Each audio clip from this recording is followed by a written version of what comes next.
Yo, it's your boy Ryan, Northwest Sports Fanatics, back at you with a new video. Today is Sunday, July 21st, 2024, with your boy Ryan and the Northwest Sports Fanatics. Make sure you guys subscribe to the channel. Smash that like button either now or on your way out.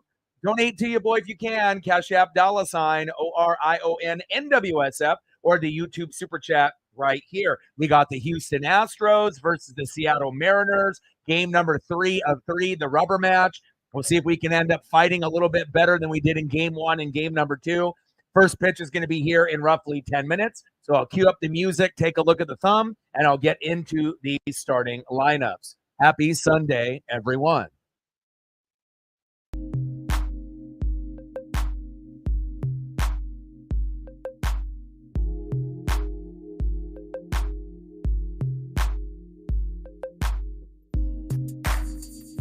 And on the thumb, on the left, we have Jeremy Pena.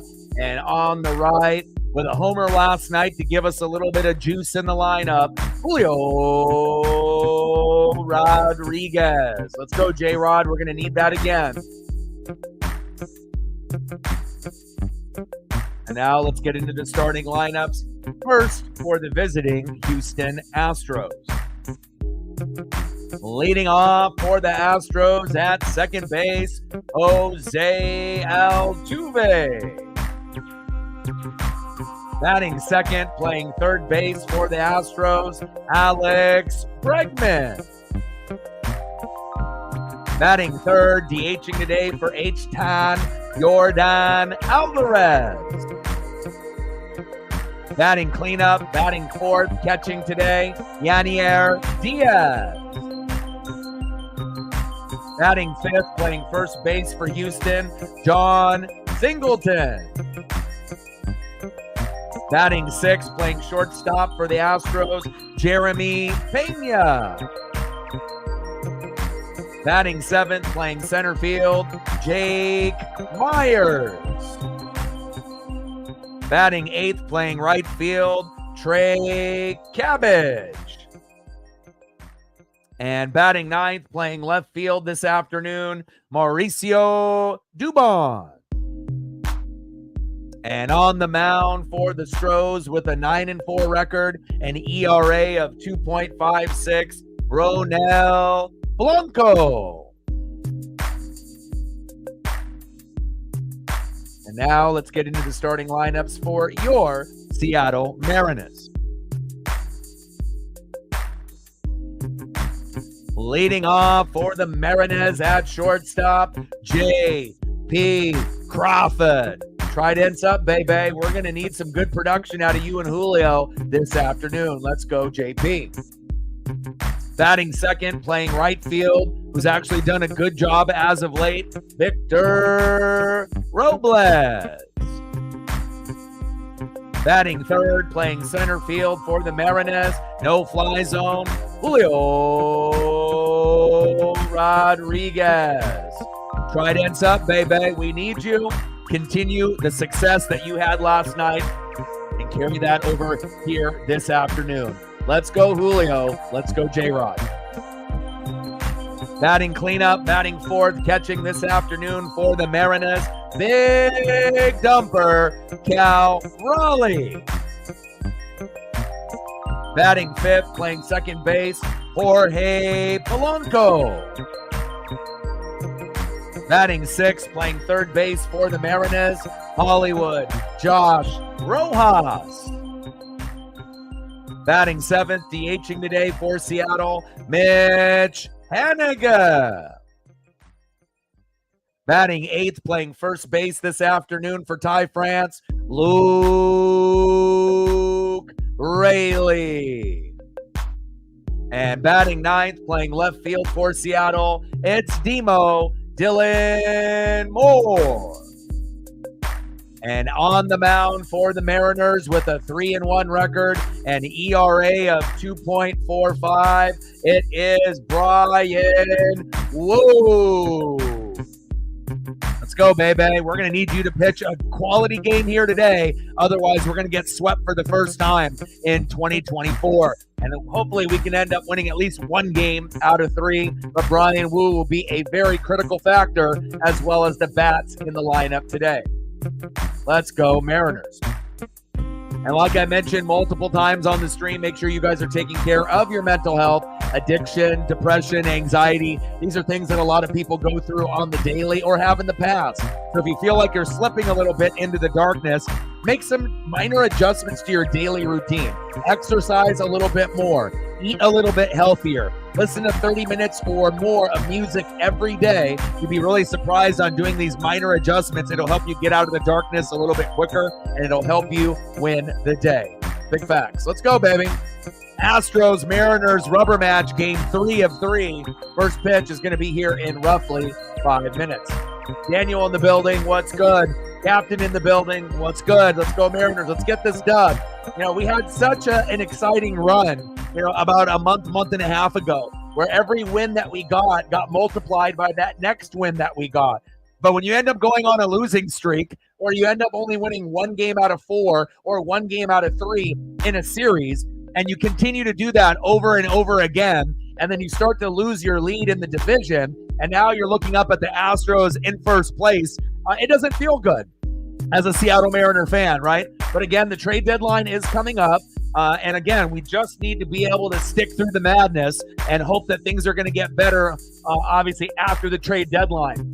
And hopefully, based on the players that we get, it'll make a better adjustment in the hitters 1 through 9. And make sure you guys are smashing the like button. We want to try to get 20 likes within the first hour, 30 to 50 overall, and we're always going to be shooting for 100 and donos on every single stream. Let's go, baby. I'm ready.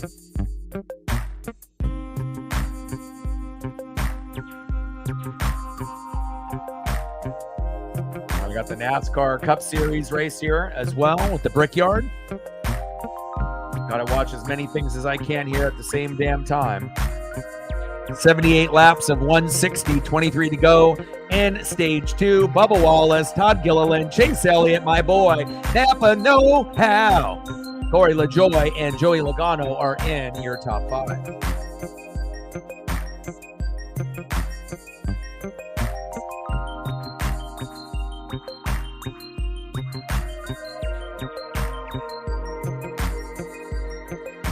Screens adjusted here. All right, here we go. I'm ready. All right, got the NASCAR Cup Series race on. We got the Mariner game about to come on. Let's go, baby. No excuses. We got to find a way for these bats to light up. And if you haven't smashed the like button just yet, please do. It'll help us get to those 20 likes within the first hour, and then 30 to 50 overall. Let's go, baby.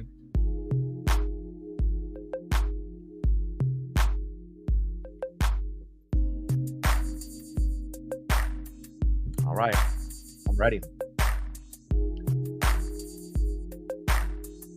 And this is going to be a very critical factor here for the Seattle Mariners. He's got a 3-1 record, an ERA of 2.45, but he really hasn't been himself since the injury, and he is injury prone. But when he's healthy, he's one of the best starters on our rotation. Sometimes, at one point of the season, you could argue he was the best pitcher on our staff besides Logan Gilbert at one point, earlier in the season. But again, if we want Bryan Woo to get back to his former self, we need to be able to have him pitch 6 solid innings, and hopefully we can end up getting this dub here today. Jacob in the building, what's good? Marvel in the building, what's good? Sarah in the building, what's good? Let's go, baby. We got the NASCAR Cup Series on. We're at 81 laps of 160, so we're literally halfway through the race. Bubba Wallace, Chase Elliott, Denny Hamlin, Todd Gilliland, and Joe Nemechek. Okay. Joey Logano, Tyler Reddick, Ryan Blaney, Ricky Stenhouse Jr., and Christopher Bell. Let's go.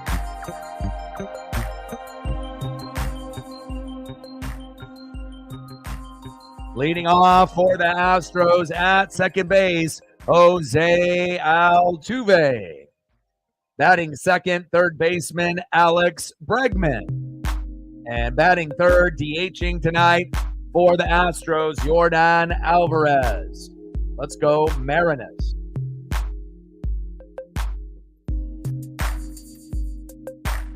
Go, baby. Like, sub, donate, comment, share.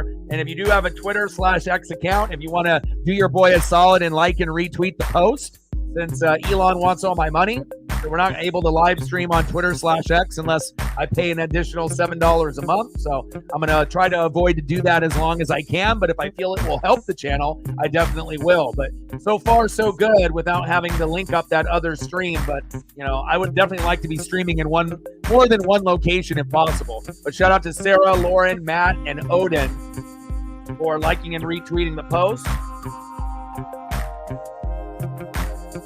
And we'll see if we get Matt showing up a little bit later. Got some things to do.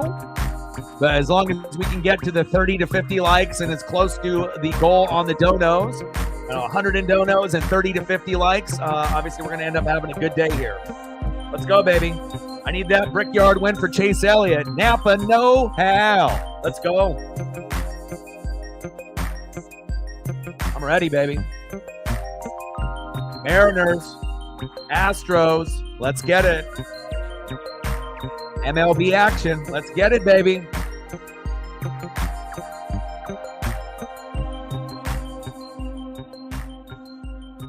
Approaching the box, second baseman, and you'll hear the boos, Jose Altuve. Let's go, baby. I don't want to get swept for the very first time in 2024, but if we were to get swept, it wouldn't be a surprise to get swept by a team like the Houston Astros. And traditionally, they're very, very good, right? And they started off the year really sluggish and with a lot of injuries. And that's how the Rangers and Mariners were able to pretty much leapfrog them. But since June 1st, 2024, right, the Houston Astros have been the number one team overall, you know, based on how they've been playing in their win total. You know, if you go back to April and May, you know, we had one of the best records in baseball in that, 2-month, period in that little span. But things have definitely quickly gone a little bit downhill for the Mariners. But again, we have to be able to regain our focus and hopefully we can get back to our winning ways. Let's go, baby.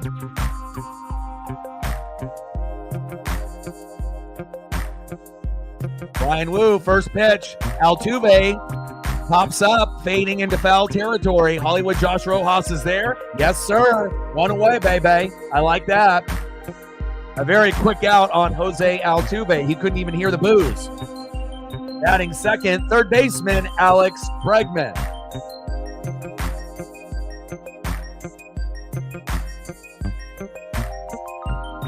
Let's go, baby. We need you, Brian. I need you to be electric. Let's go, Brian Wu. Let's get it. I need this type of energy.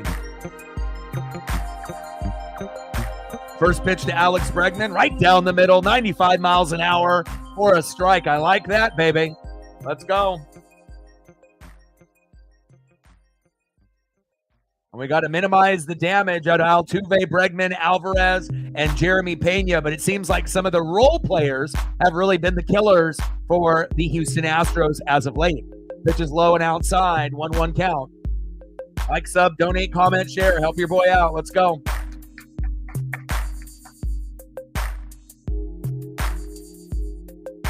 Wow, nice. Burleson almost batting 300. Nice. And again, I feel like the Cardinals and Padres are going to be kind of sleeper teams. I don't really know how far they're going to be able to go. And we know the Phillies and Dodgers are the two best teams in the National League overall, top to bottom. And after the Phillies and Dodgers, then you got the Braves and the Brewers. And then behind the Braves and the Brewers, you got the teams kind of like the Cardinals, as well as the Padres and a few others. Little dribbler. And got him at first. There we go. But the most competitive division in baseball is always going to be the National League Central, the teams that are in your division, because it always has the least amount from first place to last place. It's usually only about a 10 to game difference, or maybe even less. And sometimes they'll have 3 or 4 teams with almost an identical record. But you don't really know who's going to come out of the National League Central, and we'll have to kind of wait and see. But at least the Cardinals are playing a little bit better baseball than they did last year, and I know you're happy about that. Next up is Yordan Alvarez, paints the corner with a strike, 0-1 count. Let's go, baby. We need to get going early and often. And the magic number for the Mariners is going to be 4 runs, 7 to 10 hits. We don't need to get 8 runs or 10 runs. We don't need to get 15 hits. We just need the bare basic 4 runs, 7 to 10 hits. And if we get that today and Brian Wu doesn't get roughed up, we're going to have an excellent chance to win this game. And we're going to be the desperate team. We already got our ass kicked in the first 2 games, just like we did in that Baltimore Orioles series. And then I went on July 4th and we won 7-3. Okay, so we got to be able to have a performance like that here tonight. Top of the first, 0-0. 1-1 count to Yordan Alvarez. Big swing and a miss for Yordan. Behind him the count 1-2. Let's go, baby. And this is one of my favorite days in the week on Sunday. And normally Sunday is all about the NFL. But when NFL season is not going on, I love being able to watch some Seattle Mariner baseball as well as the NASCAR Cup Series. I definitely get more juiced up and excited when we have 2 events rather than just watching football alone. Let's go, baby. Yordan fouls that one off. Count remains still 1-2.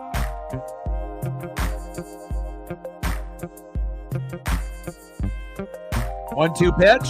Almost hit him on the foot. A little wild and inside at the knees. 2-2 count. Come on, baby.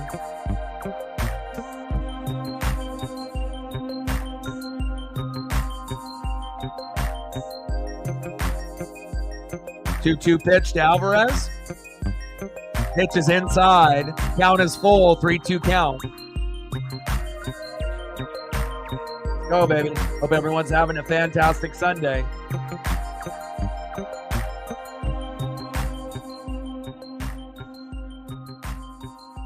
The Guardians might be struggling today, but they're still one of the top 3 teams in the American League, and that's something that I wish I could say about the Seattle Mariners. So, and you guys have just as good of a chance as the Baltimore Orioles or the New York Yankees to end up making the World Series or representing the American League, and that's got to be an exciting time for any Guardian fan. Again, the Guardians and the Orioles have had to fight their way to get to this point, just like Seattle. And again, it's just kind of nice to have some new teams at the top in the American League. There we go, 2 away. Next up is Yanier Diaz. First pitch to Diaz, right down the middle for a strike. 0-1 count.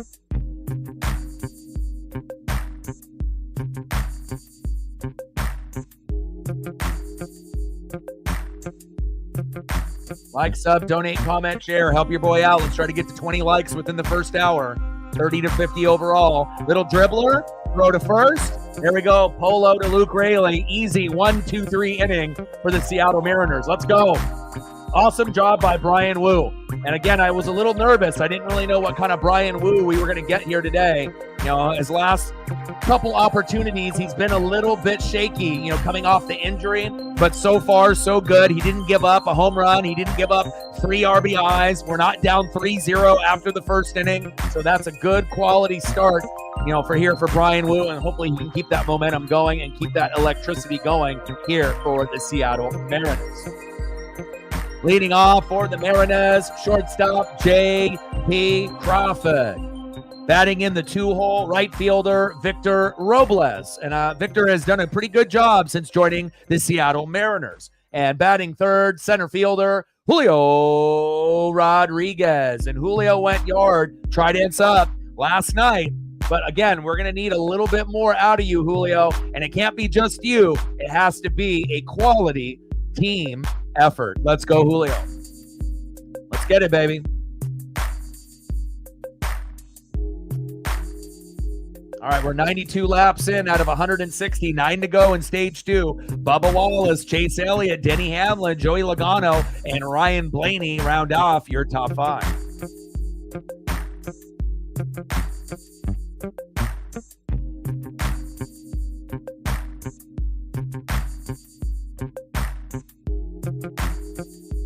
All right, we need one more like to hit double digits. If you haven't smashed the like button just yet, please do. Thank you so much. We're at 10. We need 10 more to go to hit the first initial goal, 20 within the first hour. Let's go, baby.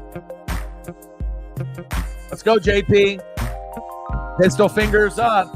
And we need a good defensive outing out of you as well. Let's go, JP Crawford. Set the tone early and often. We got no 300 hitters on this roster. We need to be able to find a way, any way that we can, to get on base, even if that means if we have to bunt to get on base, let's do it. I feel if we ended up bunting 3 or 4 times a game, that's better than striking out in those opportunities. We got Ronel Blanco on the mound for the Houston Astros.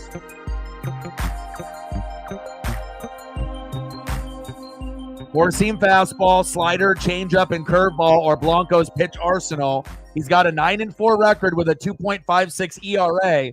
So again, we had Framber Valdez last night. We got our ass kicked, right? It wasn't ideal, right? And then you ended up having Brown pitch on game number 1. Hunter Brown got our ass kicked in that game as well. So it doesn't get any easier, with this Houston Astro rotation. And not to mention, Justin Verlander's injured. So if we had Verlander out there too, it seems like they are starting to get back to their normal ways. And not only is Verlander hurt, but Kyle Tucker is hurt as well. But they're still dominating right now, the Houston Astros. 1-1 pitch to JP. Popped up. Should be a routine play there for the Astros. Mauricio Dubon with the easy out in left field. 1 away. Next up for the Mariners, right fielder, Victor Robles. Let's go, Victor.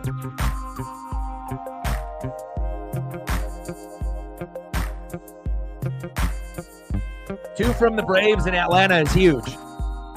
But again, no Ronald Acuna Jr. and no Spencer Strider, but they still have enough quality players that if other teams get hurt, the Braves could overachieve and make the World Series. I don't think it's going to happen this year. They're definitely a playoff team, but I don't think I'm not really sure if they have enough pitching and hitting to compete with some of the other teams like the Dodgers and Phillies. But if the Dodgers and Phillies have any type of setbacks, or if there's a team that gets hot and healthy late like the Phillies and Diamondbacks did in the last 2 years, you never really know who's going to come out of the National League. It could be a sleeper team, that comes out of nowhere like the Milwaukee Brewers, where they've been a good team, but I don't think anyone thinks they're good enough to make the World Series. There we go. Victor Robles, baby.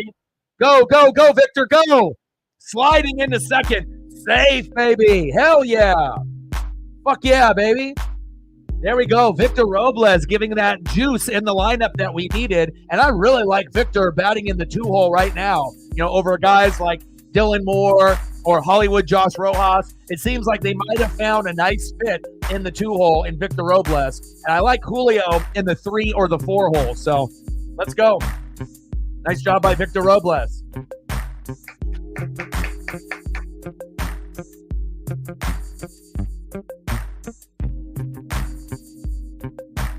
All right, come on, Julio.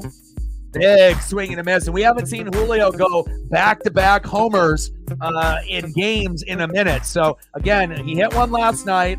Is he going to hit one today? I don't want to say it's highly unlikely, but based off the statistics in 2024, it shows that it's pretty unlikely. But that second attempt at a homer yesterday, line drive, diving catch into left field. My goodness. The right fielders and left fielders for the Astros have been making big plays. That would have definitely scored a run. But hopefully Julio can fight the statistics and end up going yard or getting a couple RBIs today. But a great diving catch there by Mauricio Dubon in left field. And again, robbing us of an opportunity of a key RBI early. That's tough. It's okay, Julio. I still believe in you later in the game. Next up is big dumper, Cal Raleigh. Cal Raleigh, little blooper on the first pitch strike, and that was a very easy 1-2-3 inning for the Seattle Mariners. End of the first, 0-0. Let's go to the top of the second.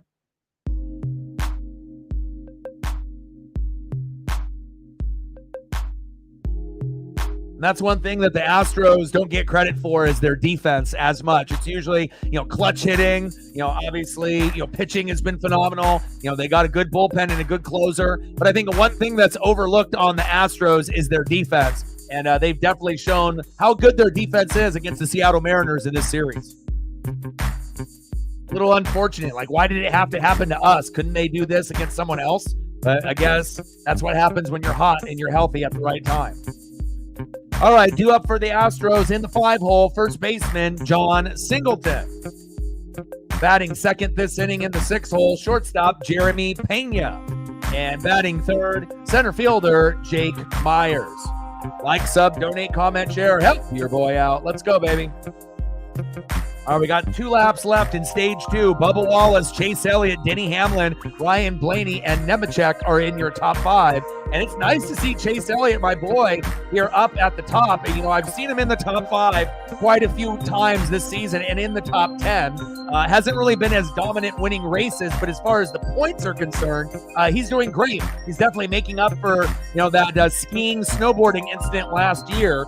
And I'm hoping that Chase Elliott can end up being the champ at the end of the 2024 season. But there is a lot of competition this year. And I don't really think there's one guy that you can say, hey, this guy is going to end up winning it. I mean, there's probably about 5 or 6 guys that legitimately have a chance to win this, that have won multiple races and that have looked very dominant at different times of the year. And obviously, Bubba needs to win this race if he wants to be able to get in to the playoff. We're starting to run out of time. Sarah, do you know how many races we have left before the playoffs? I haven't looked it up yet, but you got to think we're getting pretty close, to the point where the playoffs are going to be starting. So, all right, baby, here we go. Let's go, Brian Wu.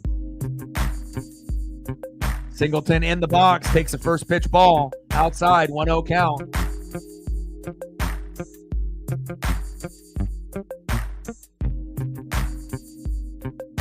One 0 pitch.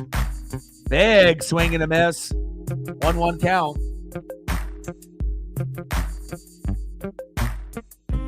Go, baby. We need you, Brian. Bring me this intensity.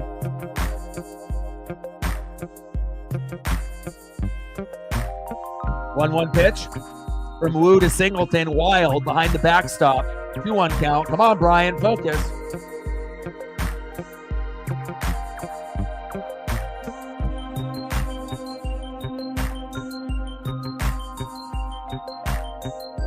Go, baby. Like, sub, donate, comment, share. Help your boy out. Try to get to 20 likes within the first hour. 30 to 50 overall. Back. And just foul for John Singleton. Thank God. And it bounces back into about the 10th row there at T-Mobile. Thank God that went foul. That would have been a terrible start for us. September 3rd starts the playoffs. Oh, so we do still have a little ways to go, but not too well. So how many races do we have? We have, 4 races left then? Roughly 4 or 5. I mean, it's July 21st, so we got a race every weekend. So we would think, 5 more races before the playoffs start?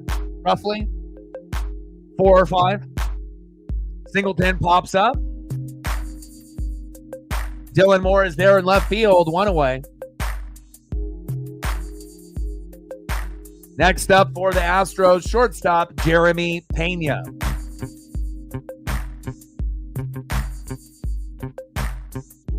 You got a prediction on who you think is going to win the championship this year? I mean, there's a lot of guys that have won 1 race, a few guys that have won 2, and then a few that have won 3. I'm not really sure, if there's really one person that stands out. Blaney won it last year, and he's always dangerous. William Byron was hot early on, but has kind of faded a little bit. Kyle Larson is always a contender. Chase has been good with the points. A lot of top 10 finishes. Throw to first to Jeremy Pena off that dribbler. 2 away. I'm not really sure, if there's really one person that stands out. It's definitely going to get exciting towards the playoff push. Next up for the Houston Astros, center fielder Jake Myers.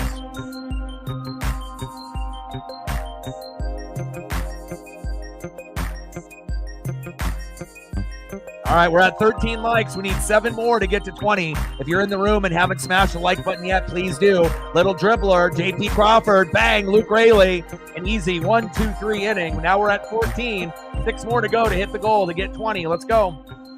It definitely helps with the algorithm and the metrics, and you guys have been doing a great job. We were in the past only getting about maybe 20 to 25 likes, but as of late, in the last few months, we have been getting 30, 40, 50, and sometimes even 50 plus, and it definitely has made a big difference on the channel. And we are getting very, very close to approaching 4 million views. I thought it was going to take me to the end of the month or maybe into August, but I feel that it's probably going to happen here in just a couple days. Very exciting milestone that we're going to be able to hit. You know, obviously we're a few subs away from 20,400, but we're about to hit 4 million views total on the channel. And obviously the next goal will be 5 million, and it'll take some time to be able to hit that next plateau to climb the mountain. But a big accomplishment here for the Northwest Sports Fanatics. And I know, you know, there's other videos that end up going viral that end up hitting like 1 million to 4 million views in just one video. But when you're grinding as tough and as diligently as me, you know, and sometimes you're only getting, you know, 300 to 500, you know, views on particular videos. Other videos, you're getting 1,000 to 5,000. But, you know, it's not going to be easy. You got to really put in that time and that effort and that energy. You got to be able to find your wheelhouse. And that actually makes it a little bit more impressive. You know, now if we were hitting, you know, 10,000 views on every single stream, you know, then getting to those bigger numbers would happen a lot sooner. But when you're only getting a fraction of that, it really shows how much work, you know, overall has been put in, you know, to this channel. My blood, my sweat, my tears. And again, I've been grinding for 12 years, but this will be my 8th year on YouTube. And it feels good to be able to hit a big number like that. We're getting very close to 4 million views. Let's go. And obviously I got aspirations of goals to get to 25,000 subs, you know, 30,000 subs, 50,000 subs. And then the ultimate goal is to get to 100,000 subs or more at some point, obviously, before I die. Bottom of the second, 0-0, Astros and Mariners. Next up for Seattle, it's Polo, Jorge Polanco. Come on, Polo. We're going to need you, baby.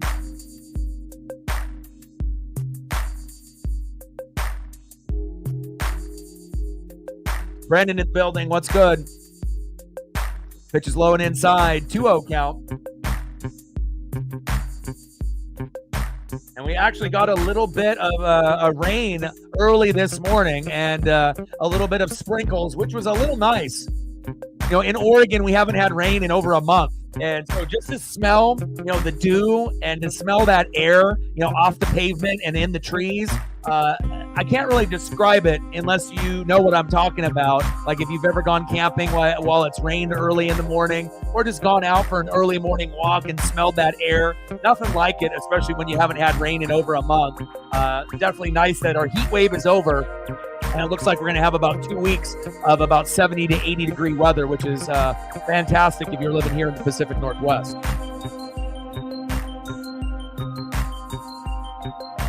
2-2 pitch. Polo, line drive to Jose Altuve, 1 away.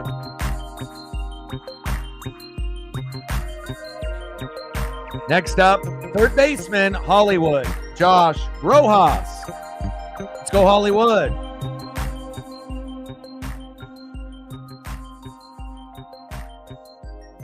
We need your bat to get hot again. And again, Hollywood, you were batting 300 to 350 in the 9-hole at the beginning of the year, and you were our best hitter, but you've kind of faded as of late. We need you and Luke Raley to get back to your winning ways, and if you can, it's going to help this roster tremendously.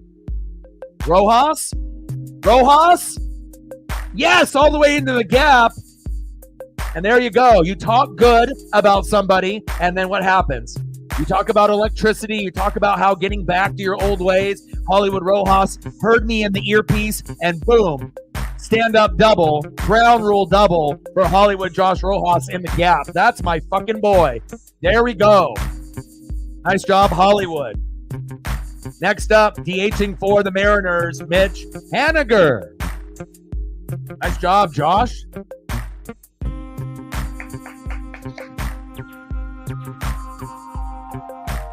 Come on, Haniger. And we're at Indy right now, final stage, 104 laps of 160. Can't wait to see who ends up winning. And we might end up getting a winner for the very first time. Haniger, 206 average, 8 homers and 34 ribbies here in 2024. And if you're talking about a player that needs to be replaced the most on the Mariners, it's definitely Mitch Haniger, but he's not even an everyday starter in right field anymore. I think they understand that he's more of a role player rather than an everyday player, more of a platoon player. But we need to get somebody better than Ty France at first base, and we need to be able to get some better clarity of a better player offensively and defensively in right field. 2-1 count to Mitch Haniger. Come on, Mitch.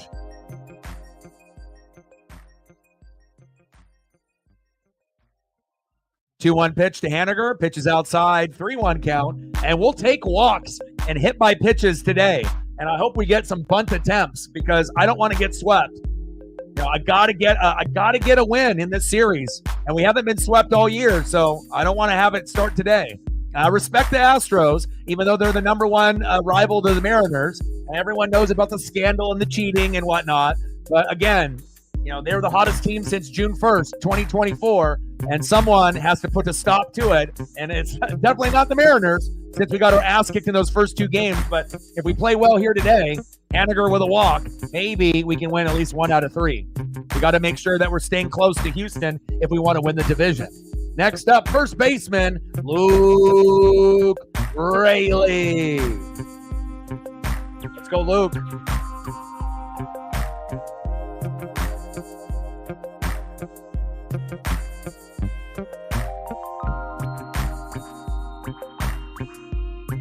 And it hasn't been pretty against this Astro team. We lost 3-0 game number 1, 4-2 yesterday. We got to get to 4 runs today. 0-1 pitch to Luke Raley. That one chopped foul, behind in the count 0-2. 55 laps to go at Indy. Denny Hamlin, Ricky Stenhouse Jr., Nemechek, Prisco, and Ross Chastain. And I think Ross Chastain has probably been one of the biggest surprises. He hasn't won a race yet. And, you know, obviously he's normally one of the top 10 drivers in the NASCAR Cup Series. Him and Kyle Busch have really struggled this year. Hopefully we'll see them in the winner's circle at least once. Oh, big wreck. Caution is out. Ooh, big wreck by the Panini 4, Josh Berry. 1-2 pitch. Pitch is outside. 2-2 count.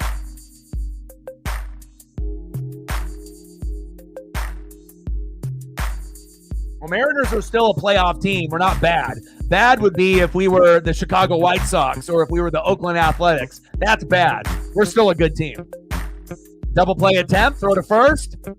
Safe. Wow. Luke Raley hustling. Let's go.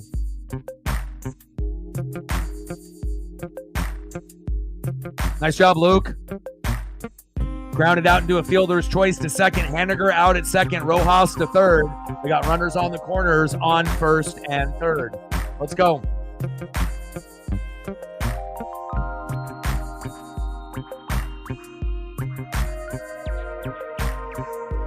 Great effort by Luke Raley. And again, that's the guy that hustles the most out of any Mariner player. And it's great to be able to see that effort from Luke Raley again. Bottom of the second, 0-0. Runners on the corners. Next up, it's Demo Dylan Moore. Let's go, Dylan. Like, sub, donate, comment, share. Help your boy out. First pitch on the corner for a strike. 0-1 count. 209 average, 8 homers, and 26 ribbies here in 2024.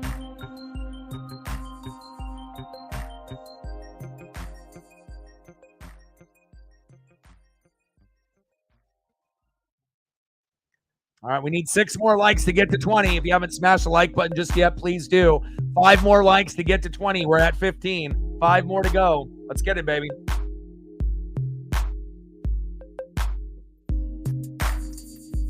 One pitch from Ronel Blanco to Demo. Dylan Moore, big swing and a miss. Behind in the count, 1-2. Come on, Demo.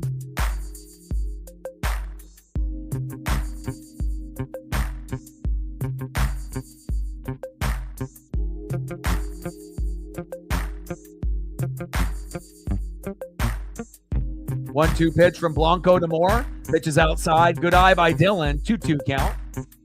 Let's go, baby. Come on, Demo. We need you.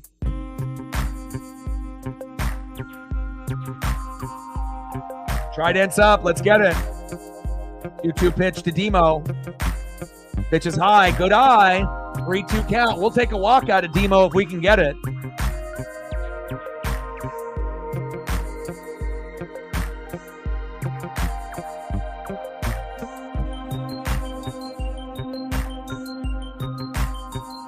Two outs and 2 on. 3-2 pitch. Demo pops it up, and it is fading foul. Thank God. Count remains 3-2. We got Ronel Blanco on the mound. Demo in the box. Ronel Blanco, 9-4 record, ERA of 2.56. So this is not going to be easy, just like when we played Hunter Brown game 1 and Framber Valdez in game 2. Demo! Demo! Yes! Yes! There we go! Go, go, go, go, go! There we go. Demo with a big RBI. 2-0 Mariners. Fuck yeah. Let's go. Trident's up. Fuck yeah. Yes, sir. That's what I'm talking about, baby. Nice job, Demo. That's my guy, baby. Way to bring that electricity. Yes, sir. Yes, sir. Next up, shortstop, J.P. Crawford. 2-run RBI triple for Demo. Let's go. And that's what happens with karma when someone comes in here saying Mariners are bad. Then 5 seconds later, boom, then we get a 2-0 lead. So I appreciate that, Dylan. Come in here and talk some shit, and we end up getting some runs. So I really appreciate that. Karma is real. Let's go. Let's go, Captain. I love it, man.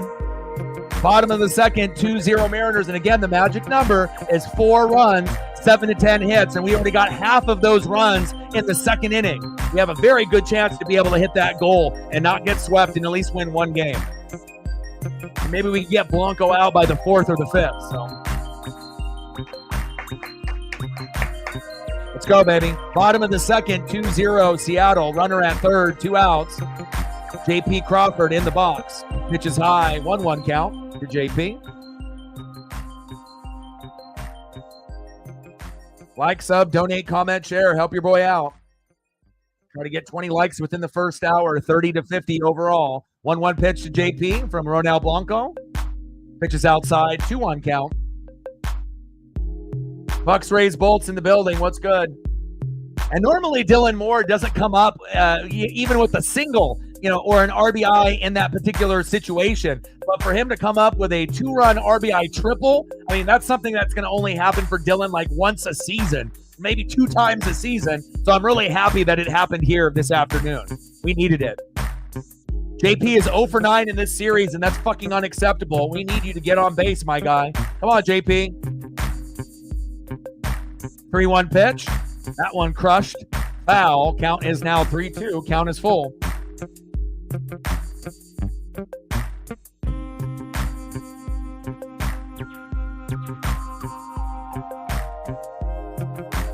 Three more likes to hit 20. We're at 17. If you haven't smashed the like button just yet, please do. Now we're at 18. 2 more to go. Let's get it, baby. JP fouls that one off. Count remains 3-2.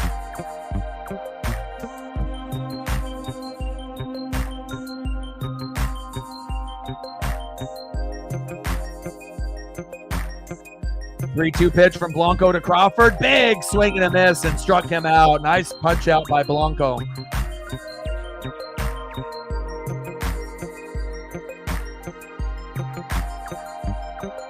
right, Ronel, I see you. End of the second inning, but the damage is done. 2-0 Mariners. Hell yeah. We needed that fucking bad. All right, let's go to the top of the third inning. See who's up next for Houston. Next up for the Astros, right fielder Trey Cabbage. Batting second, left fielder Mauricio Dubon. And batting third, 0 for 1, second baseman Jose Altuve. Let's go, baby.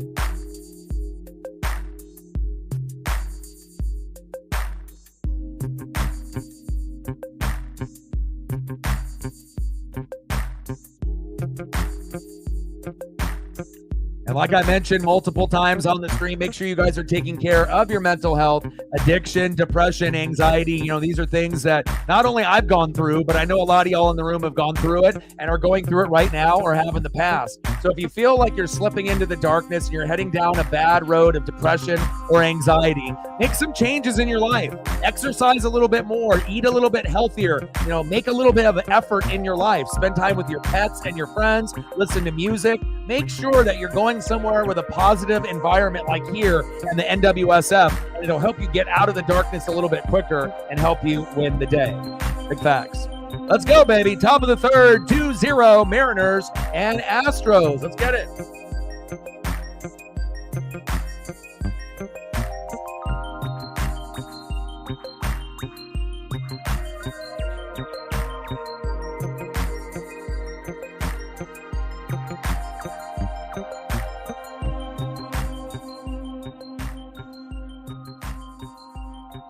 Captain with a fiver. He says, I want to get this dono train going. I appreciate you. Thank you so much. We're at 5:95 to go. And whenever we can get something within the first hour, it kind of sets the tone, or even before the stream starts. So thank you so much. Stacks on stacks, racks on racks, a little Cactus Jack. Bang, bang. $5 holla. We'll get some more demo photos up as we go through the commercial break. Appreciate you. Captain Oreo, he is an OG. 0-1 pitch from Wu to Cabbage. Pitches low at the knees. 1-1 count.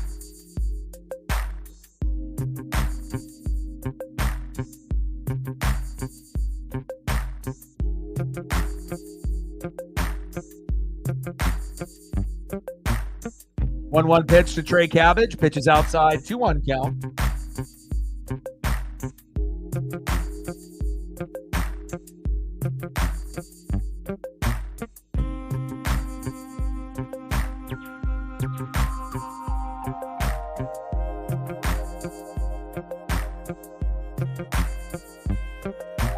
Chop foul by Trey Cabbage. Firmly hit there into left field for a souvenir. 2-2 count.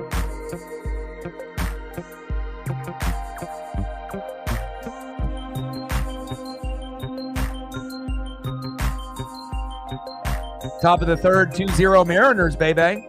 2-2 pitch from Wu to Cabbage. Got him, baby. Fuck yeah. First strikeout of the day by Brian Wu. Mariner Moose comes out. Let's go. Yes, sir. Yes, sir. Nice job, Brian. Way to be. Let's go, baby. I got some demos here loaded for you. My favorite demo is this one, obviously with the batting helmet and the City Connects. I got a couple others here. Demo swinging for a home run. A nice double here by Demo. Nice single here by Demo. And Demo in the box. Let's go, baby. Not often where we get Dylan Moore playing well, but obviously sometimes it ends up being those unsung heroes, the guys that you least likely think that are going to do something big, end up doing something incredible, like that they would only do maybe once or twice a season, right? With a 2-run RBI triple for Dylan Moore to give us a 2-0 lead.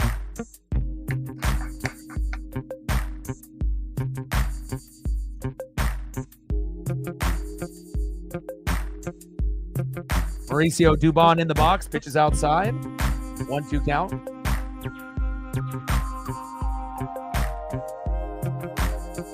All right, we're at Indy. Jimmy Johnson out there stalled. 50 laps to go. Denny Hamlin, Nemechek, Briscoe, Chastain, and Ricky Stenhouse Jr. are your top 5. Uh-oh, Joey Logano was wrecked big time. His car is fucked. There we go, Wu. Another punch out, baby. Yes, sir. Brian Wu with his second K of the day. Goodbye, Mauricio Dubon. Nice job, Brian. Keep it going. Woo!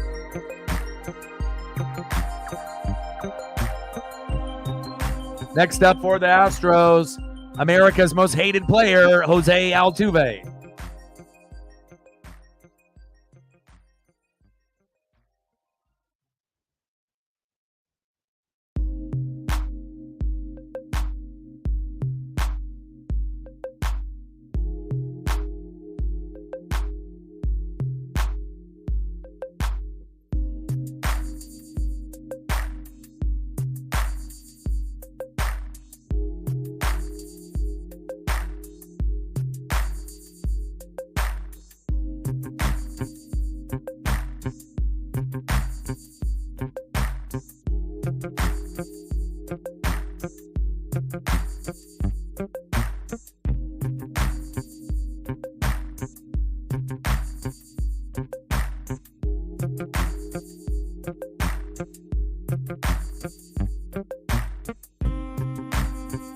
Long mound visit here.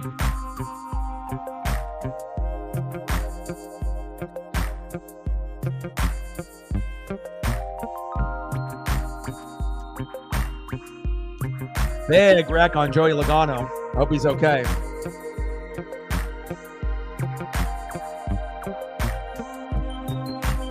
Oh, it's going to be more than interesting. It's going to be wild, and hopefully we end up getting a good chunk of names moving to different teams. Jose Altuve crushes that one foul. 0-1 count. Top of the third, 2-0 Mariners. Brian Wu on the mound. Jose Altuve in the box. Appreciate you, Captain. Thank you for the support. 95 to go, and hopefully we're getting close to that 20 like number. Wild pitch. Good attempt there by Cal Raleigh to save that. And that's one thing that catchers don't get enough credit for is those wild pitches, by the starters. A lot of times that will end up leading, to guys moving from first to second, second to third, and then eventually end up coming home at some point. All right, we hit the 20 likes within the first hour. There we go. We're at 20. We want to hit 30 to 50. 10 more to get to 30. Let's go, baby. Shout out to all the people in the room showing love and support. I appreciate it.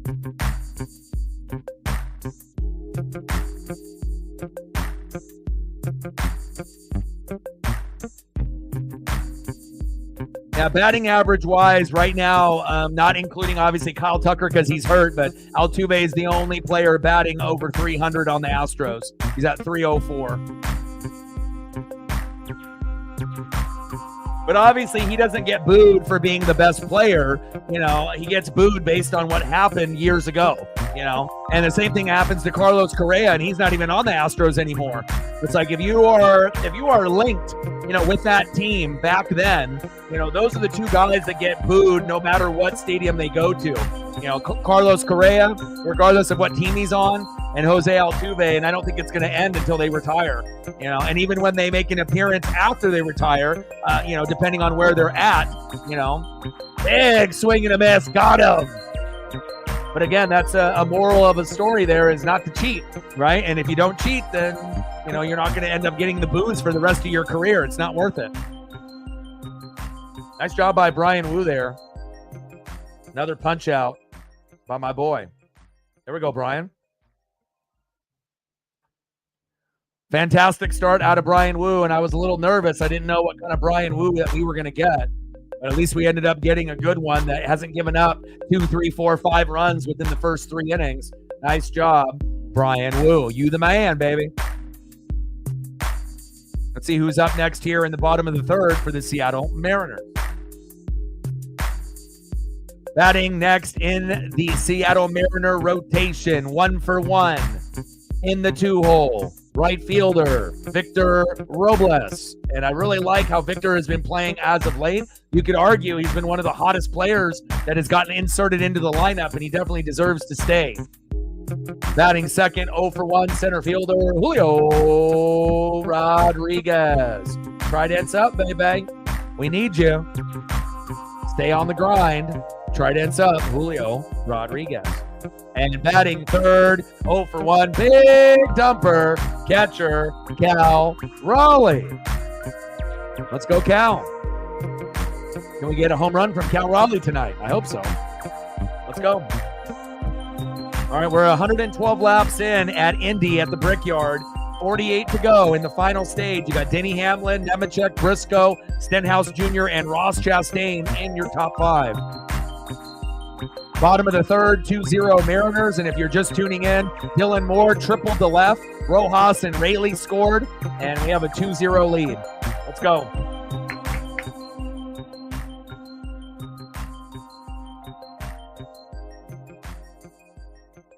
All right, we're at 21 likes. 4 more to get to 25. Robles, back to the warning track. 1 away. Nice contact by Victor Robles, even though he couldn't get that to fall Obviously in between the left fielder and the center fielder, but he's been good for us as of late. Next up, center fielder, Julio Rodriguez. Let's go, J-Rod.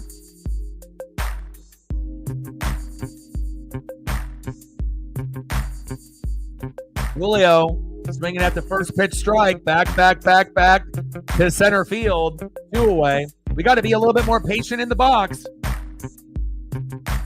Next up, catcher, big dumper, Cal Raleigh. Like, we don't want to get out of an inning with 3 pitches. You know, like first pitch, swing, oh, popped up, out. Oh, first pitch, swing, oh, popped up, out. And then Cal does it here. You know, we don't want to have an inning end with 3 fucking pitches total. Come on now. Work the count. Pitch on the corner for a strike, 0-1 count.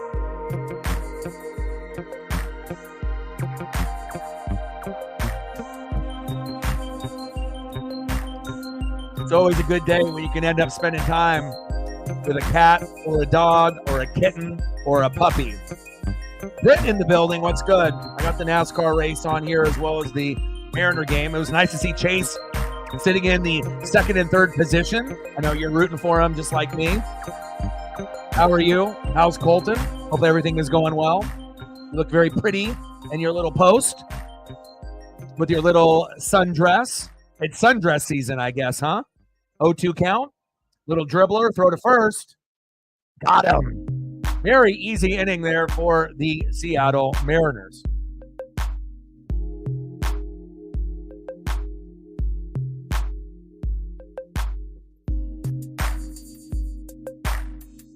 Yeah, lots of wrecks. Joey Logano's car fucking exploded. Yeah, Jimmy just end up stalling there a little bit. We'll see what cars are left once we end up getting a little bit further along.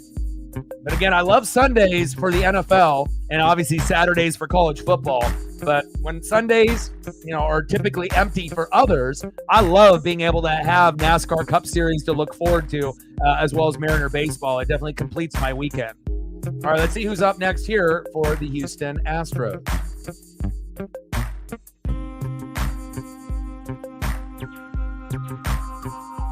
Next up for the Astros, 0-for-1, third baseman Alex Bregman. Batting second, 1-for-1, DHing for Houston, Yordan Alvarez. And batting third, 0-for-1, catcher Yanier Diaz.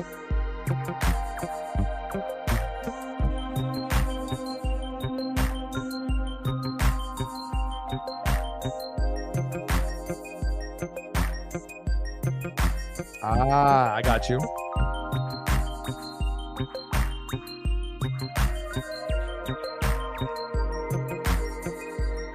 Take a look at the stat totals from the pitchers so far. You got a prediction, Britt, on who's going to win? All right, so Ronel Blanco, 9-4 record, ERA of 2.56, 3 innings pitched, 3 hits, 2 earned runs, 1 walk, only 1 K for Blanco. Thank God. And then let's take a quick look at Brian Wu and see his stat line. All right, Brian Wu, 3 innings pitched, 1 hit, no earned runs, no walks, and 3 Ks. Let's go, baby. Top of the 4th, 2-0 Mariners. Next up is Alex Bregman. First pitch in the zone, low at the knees, but in the zone for a strike, 0-1 count.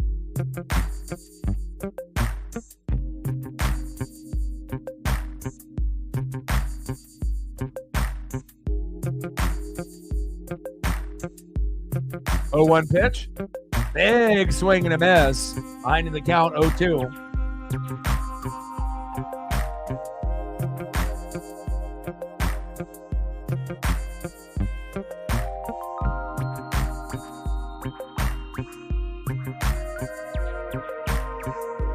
Oh, I'm definitely doing the games on Monday, Monday, Tuesday, Wednesday. I'm not skipping any days. I don't even like not to work. My work ethic is, I would rather do a stream every day. And then, if we have good events going on, I don't mind doing 2 or 3 in a day. It gets tiring, especially during football season and whatnot. But I don't like to take too many days off. Like, 1 day off is good enough for me. But when you have 2 days, it's like too much for me. I feel kind of lost. I like to keep myself busy. Popped up. Julio and Robles are there. There we go. 1 away. Next up for the Astros, DHing today for Houston, Yordan Alvarez.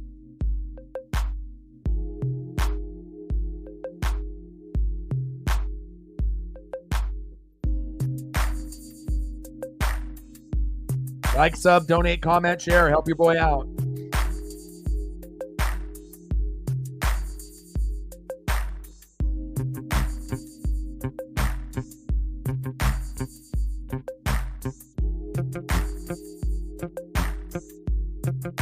That's unfortunate. So what you're telling me is I need to go out there to the East Coast. That's what you're telling me. Is that what you're telling me, Britt? I need to come make a visit? It's always tough, when you end up having an ex, and especially, if you end up having, kids, kid or kids, and then it ends up, not working out. It can definitely be a challenging situation depending on, if things are civil or if it's kind of heated, and you don't really want to be near each other and whatnot. So, but hopefully Colton had a good time, and that's all that matters. Yordan Alvarez, back. That's going to the fucking moon. Gone! Holy shit, triple deck. 384 feet off the triple deck. 2-1, Yordan Alvarez. Wow. My God. I don't think I've seen a ball hit up in Seattle that high in a long time. My goodness. Quit it, Yordan. My God. Thank God that was only a solo dinger. Jeez. Next up for the Astros, catcher Yanier Diaz.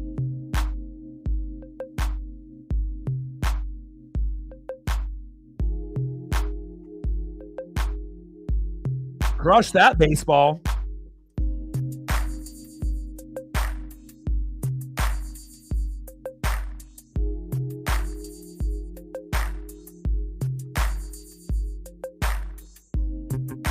Top of the fourth, 2-1 Mariners.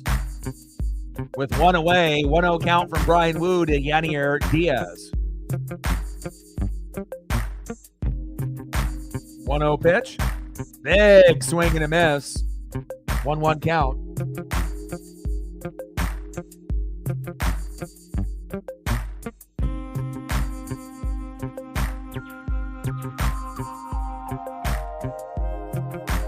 One pitch from Wu to Diaz. Pitch on the zone, right on the corner for a strike. Good framing there by Cal Raleigh. 1-2 count. Let's go, baby.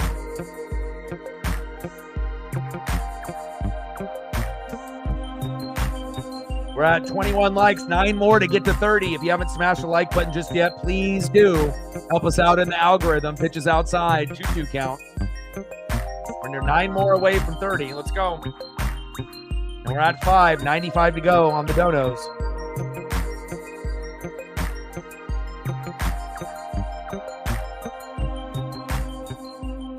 You're lucky you live so far away.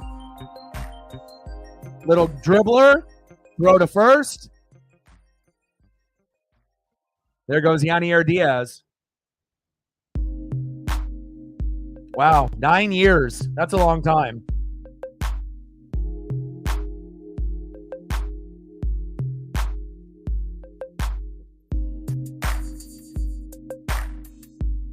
I'll be waiting on my ticket.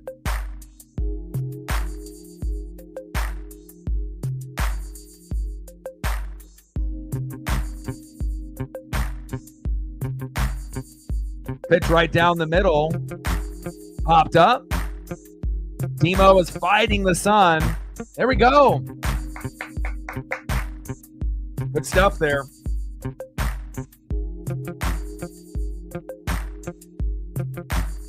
All right, we got 42 laps to go.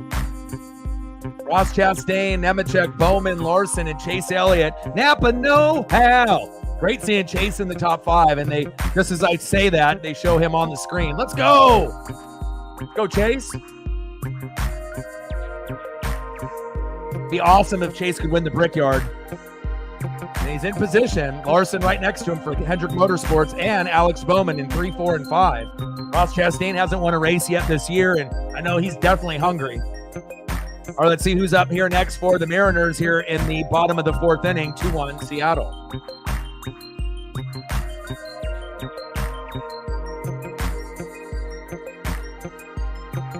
Oh, all the sunscreen.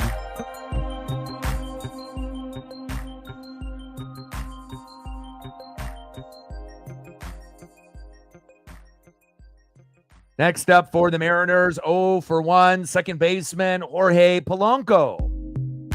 Batting second, 1 for 1 with a run, third baseman Hollywood Josh Rojas. And batting third, 0 for 0 with the base on ball, DHing for Seattle, Mitch Haniger.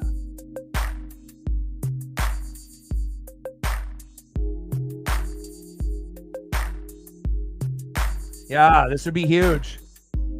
And Dad only won one time.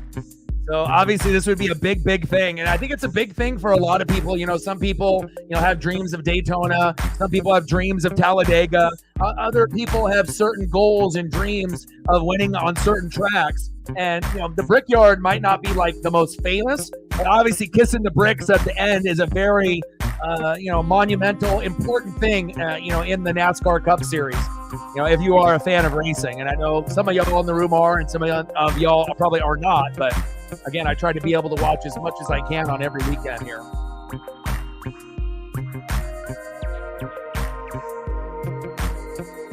Oh, I bet. Hey, you're just showing love and support. It goes both ways. 0-1 pitch. Pitch is outside. 1-1 count. Be like, oh, it's just this West Coast guy that I know. Bottom of the 4th, 2-1 Seattle. 1-1 pitch to Polo. Pitch is low and inside at the knees. 2-1 count. 100%. You're on it. That's why I like you, because there's not very many people that I feel that love NASCAR as much as us. Back. Gone! Jorge Polanco with a solo shot. Will Cal Raleigh end up hitting one later today? I hope so. But for now, Jorge Polanco, tridents up. Let's fucking go. Hell yeah. Are you kidding me?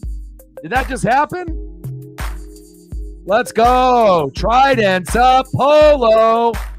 Marco. Polo. Marco. Polo. Let's go. Way to bring that electricity, Jorge Polanco. I mean, you were getting booed every game for about 3 weeks straight.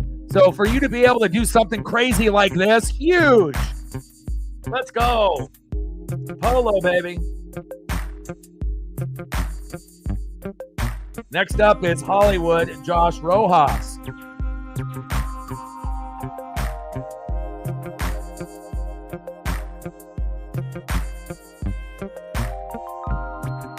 Oh, 1 pitch to Hollywood. In the zone for a strike. 1-1 count to Hollywood. Just some dude. It's just some dude. Little chop towards first base. 1 away. That would be fun. Now, there's not too many people that I could think of off the top of my head, maybe just a couple that I think that, would actually appreciate, anything that has to do with like vehicles, whether it's like a Monster Jam, or going to like a NASCAR Cup Series race, or even an Xfinity race or a trucks race would be super fun. I've always kind of, I kind of like the trucks series a little bit more than the Xfinity. And I know Xfinity is like AAA to the Major League Baseball. It's like one tier below. But I just like the way that the trucks look on the track. But I always try to watch a little bit of the trucks, Xfinity, and NASCAR Cup. I don't usually watch like full races of all three. But if I end up having some free time, I definitely try to, see what's going on. Bottom of the 4th, 3-1 Mariners. Jorge Polanco with a solo dinger just a few moments ago. I love it, baby. 1-2 count now to Mitch Haniger.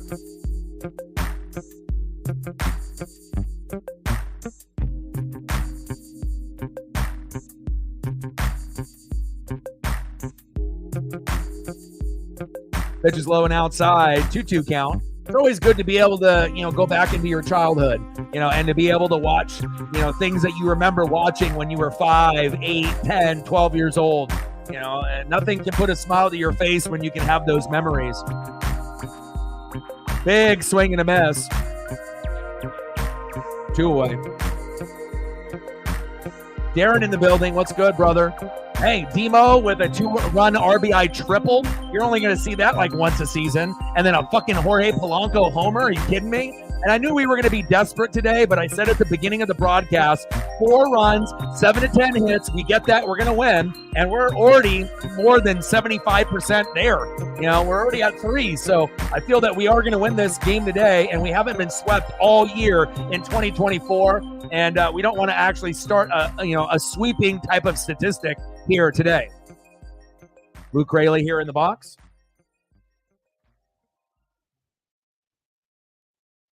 Yeah, I mean, considering Polo was getting booed, he had 3 good games in a row of like 2 hits, per game, and then had a couple games of some shit, and finally, getting that home run that we needed. So.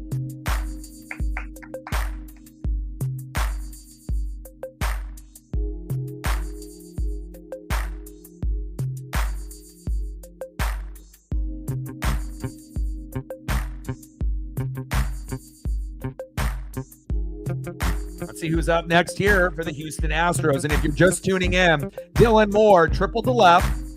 Rojas scored and Rayleigh scored. That was in the bottom of the second. A 2-run RBI triple. You're not going to see Demo do this more than once or twice in a season. So to be able to get a play like that was fucking incredible. Then, just moments ago, Yordan Alvarez hit one into the triple deck and ended up giving it a 2-1 lead and cutting into our lead a little bit. And then Polo comes right back and says, you know what, we need a little bit more of a lead. Jorge Polanco said, back, gone. And now we have a 3-1 lead going into the top of the 5th. Let's go. Let's go, Polo. I didn't know if we were going to be able to use this Trident Polo anytime soon, but I'm glad that he definitely stepped up here this afternoon. Let's go. All right, we got 35 laps to go in Indy at the Brickyard. Hocevar, Gregson, Keselowski, Blaney, and Hemrick are in your top 5 as some guys are going into, obviously, the pits and making some adjustments to their vehicles. Great job by Polo. Not just good, but great. I mean, again, those are probably the 2 least likely guys to do anything for us, Dylan Moore and Polanco, and they end up being the unsung heroes. And at some point, someone's got to step up. We can't rely on JP, Julio, and Cal every single game. So awesome to be able to see other guys step up. And he definitely deserved the boos from all of us. But as of late, he doesn't deserve to be booed, Like he's doing all he can at this point. All right, we're at 23 likes. We need 2 more to get to 25, 7 more to get to 30. We're 7 away from the goal. If you haven't smashed the like button just yet, please do. And we're at 95 to go on the Dono train.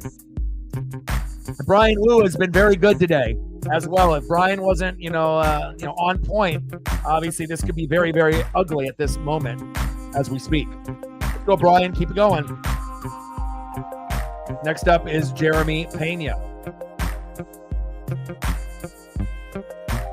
That one chopped foul behind him, the count 0-2.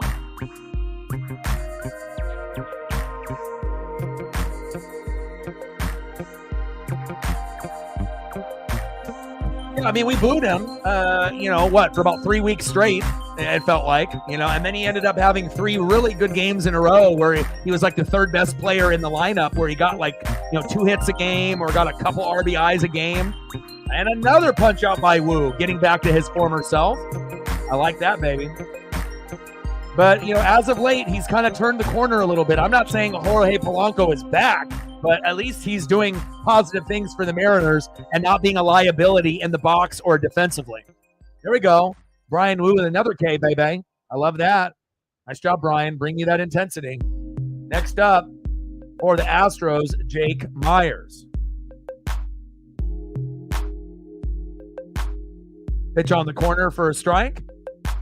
0-1 count. He's got good location today, Brian Wu. You know, and we know he's the most injury-prone pitcher on the staff. But remember, at one point, he was our number one pitcher besides Logan Gilbert early in the season. So hopefully he can get back to his former self because we're going to fucking need him, you know, considering all the problems that we've had, you know, sitting here in 2024 with our hitters in the box. That one chopped foul. 0-2 count.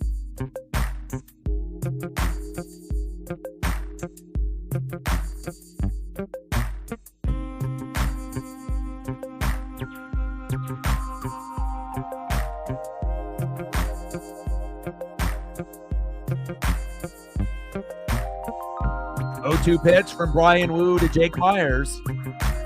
Myers. Popped up.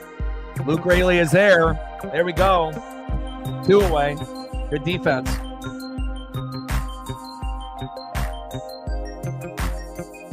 Next up for the Astros, right fielder Trey Cabbage.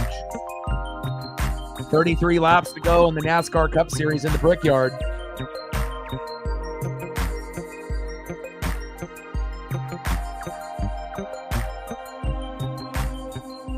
Thank God the Mariners are playing well. It's like, I don't know if I could have gone through a sweep and 3 bad games in a row. You know, all of us, we go through the mental health where we have the good days and the bad days. And I know that we definitely overachieved early in the season and we were on a heater and we were on a nice hot streak. But goddamn, when the Mariners lose and they lose in consecutive days, it fucking hurts, man. It's definitely hard to watch. 0-1 pitch. At the bottom of the zone for a strike. Behind in the count 0-2. He's painting the corners magnificently here today, like Greg Maddux back in the day. Okay, Brian, I see you.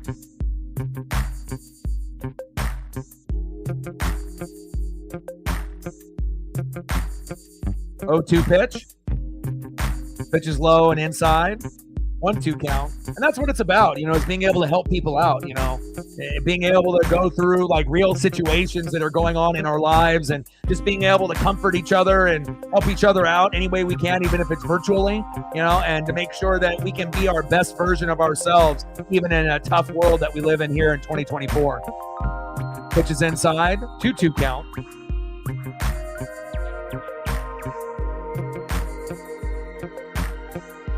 Top of the 5th, 3-1 Mariners. 2 outs and a 2-2 count from Brian Wu to Trey Cabbage. That one chopped foul.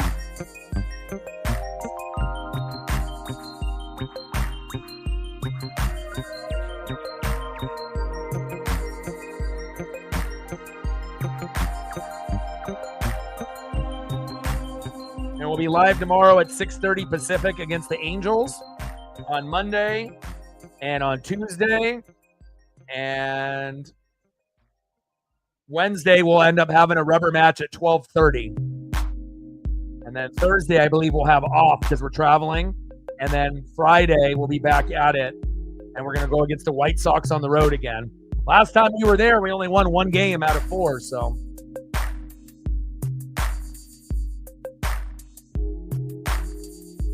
3-2 pitch. Got him, baby.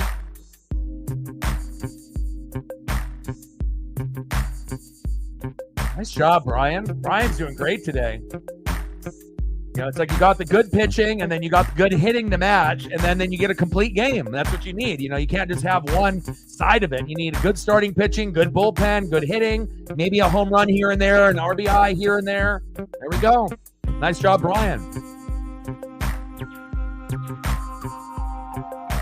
Next up for the Mariners, 1-for-1 with a 2-run RBI triple, left fielder Demo Dylan Moore. Batting second, 0-for-2 with a K. Shortstop J.P. Crawford, who's 0-for-10 in the series. Come on, J.P., get at least 1 hit against the Astros. I mean, we could really need it at this particular moment in time. And batting third, 1-for-2, right fielder Victor Robles, who has been electric as of late. And I like having Victor Robles in the starting lineup. Now, of course, I would always like to have Tyler Locklear and Ryan Bliss, as far as the youngins, you know, get a chance. But, you know, Victor Robles is definitely going to be a better option than some of the other guys that we have in right field, unless we end up trading for like a Luis Robert Jr.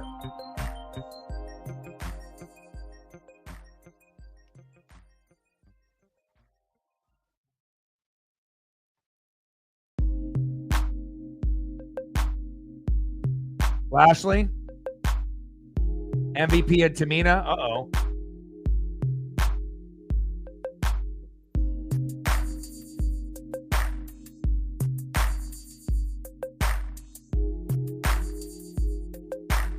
Yeah, Munoz will be closing today, 100%. Obviously we haven't had an opportunity for him to get out there the last couple games, so he'll be fresh and he'll be ready to go. All right, we got Keselowski, Blaney, Hemrick, Smith, and Hamlin in your top 5. 32 laps to go in the Brickyard. All right, I got all my screens going now.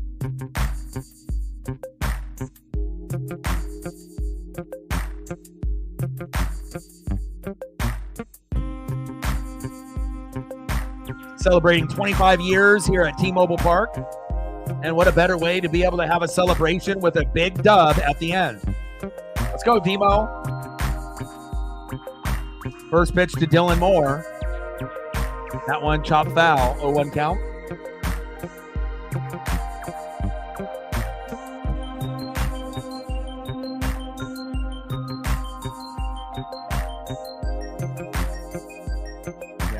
Brown and Valdez fucked this up, so I'm really happy that Blanco is struggling a little bit. It makes you kind of wonder if Justin Verlander wasn't hurt, if he would have been in the rotation out of these 3 games. No Verlander, no Kyle Tucker.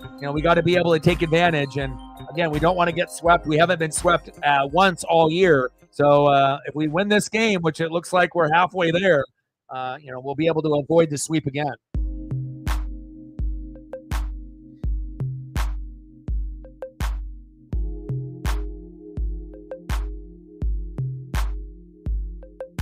Bottom of the 5th, 3-1 Seattle.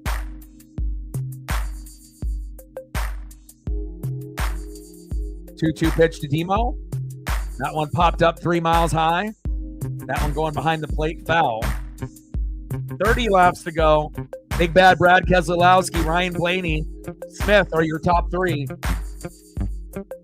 Hemrick and Hamlin right there at 4 and 5 with Bell, Gilliland, Busch, Cindric, and Wallace. Where's my boy Chase, damn it?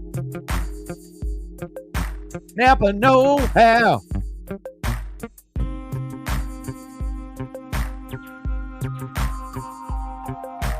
Well, his trade value went down quite a bit because him and Cody Bellinger got hurt recently. So anytime, you end up having an injury, your value isn't going to be as high. So now Bo Bichette is hurt, and Cody Bellinger's a little nicked up. So I imagine trade value for guys like Vlad Jr. and Luis Robert Jr. are going to be much higher now. And Pete Alonso is kind of over the hill, so, I don't want him. He's still a guy, but I don't think he's the same player as he was a few years ago. Just because you were good last year, the year before, doesn't mean you're going to be good now. And, every player hits a wall at some point in their career. And sometimes a change of scenery can spike, a little extra motivation and some extra, good play and extended a career a little bit. But, I'm a thumbs down for Pete Alonso, But if it ends up being like Vlad Jr. or Luis Robert Jr. from the big names, I would love to have those guys in Seattle. As long as we didn't have to give up too much. Big swing and a miss. There goes Demo, 1 away.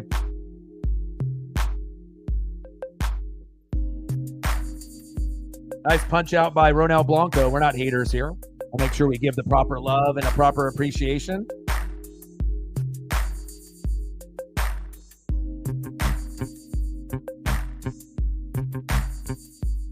Next up, 0 for 2 with a flyout and a strikeout. 0 for 10 this series, J.P. Crawford. Pistol fingers up. I love your defense, but we need you to get going. Come on, J.P. 202 average, 9 homers, and 32 ribbies. 28 laps to go. Keselowski, Blaney, Smith, Hemrick, and Hamlin. No sign of Kyle Larson or Chase Elliott just yet. Gonna need a caution. Big swing and a miss. Behind in the count, 0-2. Come on, JP.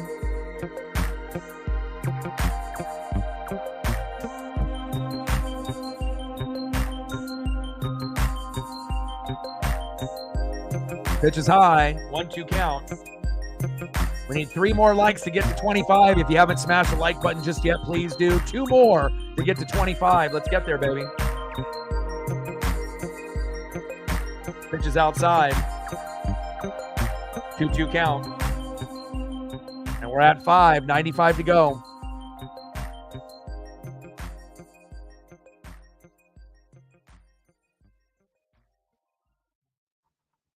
Two-two pitch from Blanco to JP and struck him out looking.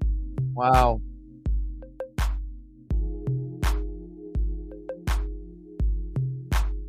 Ronel Blanco.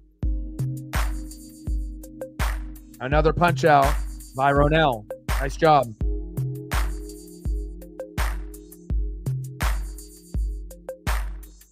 Next up for the Mariners, right fielder, 1 for 2, Victor Robles.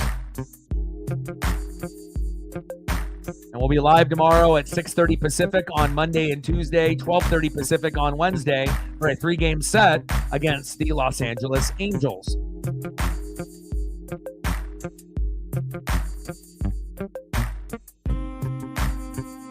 And Vlad would be good because we could use him at first base or DH. But again, if we have to give up 3 or 4 top 100 players in the farm, I say no. If we only had to give up a couple, then I would say, yeah, let's do it. But if we're giving up like 3 or 4 guys that could end up being starters on, not only the Mariners, but other teams, do we really want to give up that much for a guy that may or may not play well for us?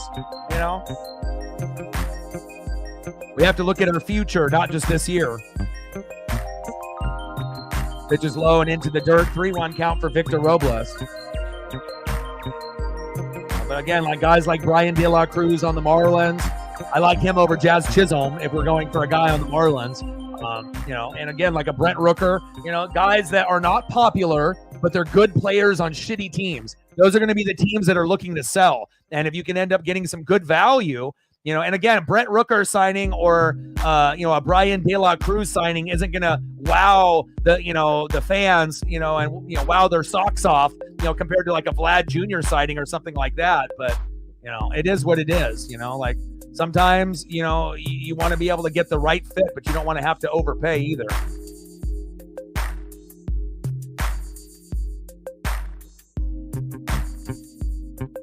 Robles with another hit. My guy is on fire, man.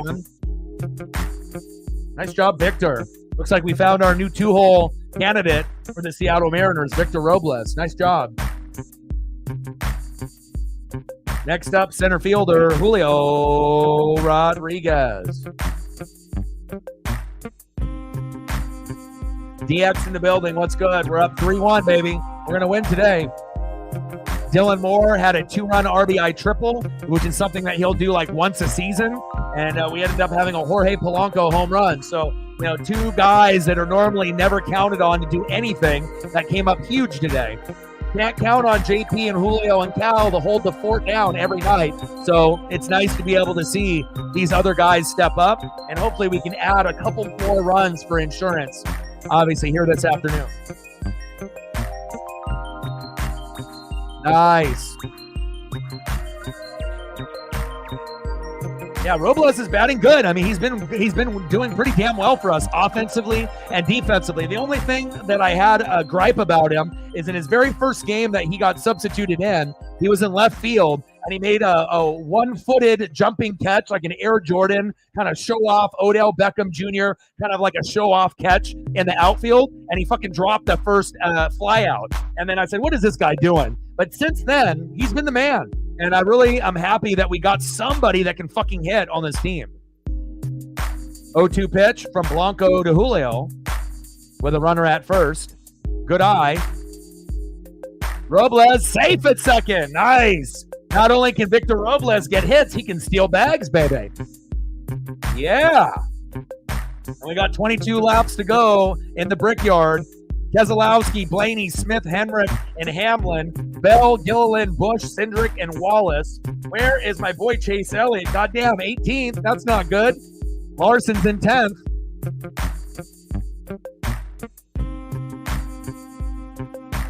Nice job, Victor Robles. Come on, Julio.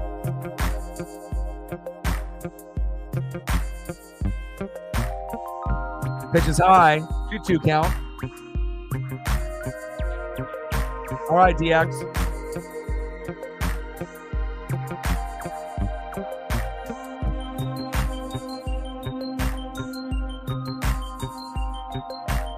I got streaming links for you, DX, if you need them at any point. Also, on any type of event that you want to watch.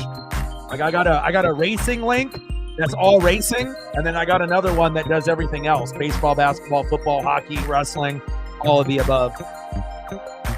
And I like it that the wrestling has been added. So it's like you can do Raw, SmackDown, NXT, or AEW with Dynamite and some of the other shows that they have. Pretty cool. 2-2 pitch. Julio pops that one foul. Count remains 2-2.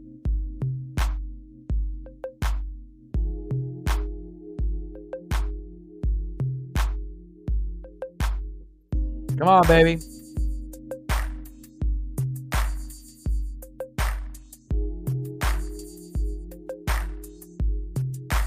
Go, J-Rod. Pitches outside. 3-2 count. Come on, Julio.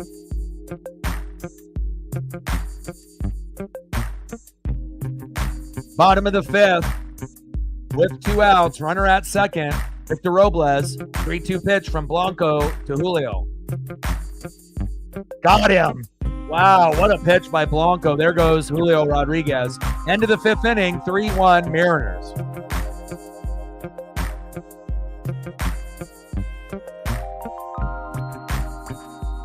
Take a look at the stats for the pitchers.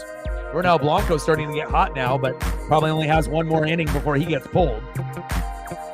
I see you, Ronel.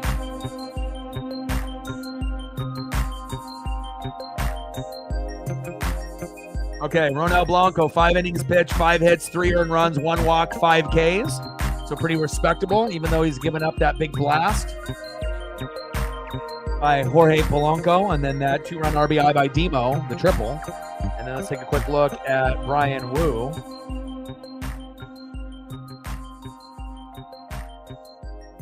All right, Brian Wu, 5 innings pitched, 2 hits, 1 earned run, 0 walks, and 5 Ks. So combined 10 Ks for both, except one is at 89 pitches and Wu's only at 62. That's the difference. So nice job by Brian Wu bringing that electricity, playing well today, and then also getting some good contributions out of Demo and Jorge Polanco. I don't know if we would have thought that those would be the 3 guys that are going to will us to a victory, but I need this intensity, I need this energy, and I need a little Wu in my life. Let's go. Nice job, Brian. End of the 5th, 3-1 Mariners. See who's up next here for the Houston Astros.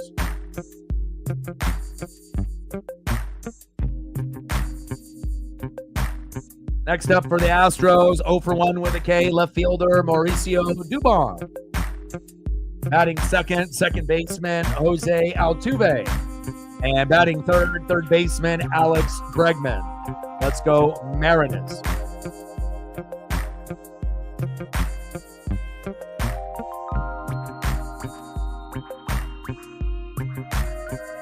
All right, 17 laps to go. Big Bad Brad, Keselowski, Ryan Blaney, Smith, Hemrick, and Hamlin, Bell, Busch, Larson, Reddick, and Gilliland. There's Kyle.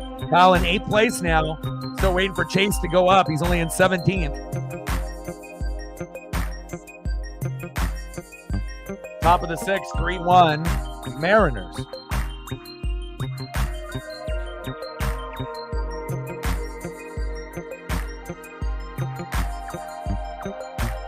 Nice job, Brian. You the man.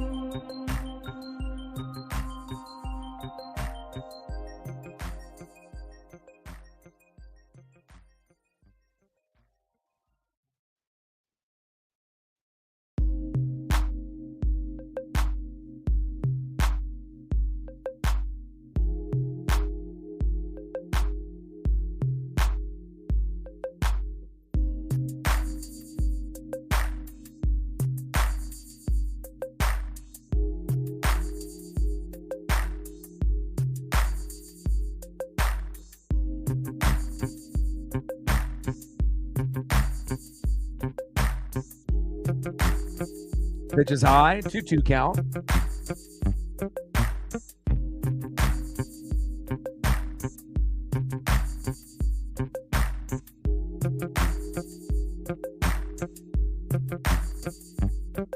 Yeah, Jordan with the home run, but I mean, we got a 3-1 lead, and Wu's been pitching awesome. So again, when we don't give up a whole lot and we get a little bit of production, that's all the difference. All we need is just a little bit of help. You get to 4 runs, the Mariners are going to win 90 to 95% of their games. If you don't get to 4 runs and you get 1 to 3, you're going to lose 90 to 95% of the games. So, and there's going to be times where maybe we can end up winning this game 3-1, but I feel like we're still going to have a little bit more scoring before this game is over. I'm hoping that we can get to like 4 or 5, so that way we can carry this momentum over against the Angels in a 3-game set starting tomorrow. I don't want to end us at 3. I want to make sure we get to 4, 5, or 6. That's kind of what I'm shooting for, and I hope that we can get to a minimum of 4, but I would love for us to get to like 5. That would be an awesome number. Anything above 4 would be great, though.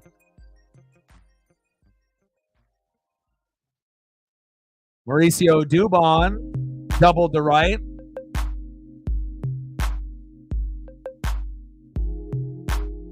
Nice hit by Mauricio Dubon.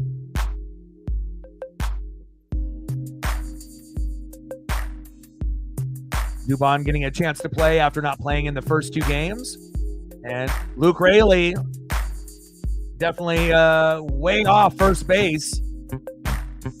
And then Victor Robles having that go off the wall there.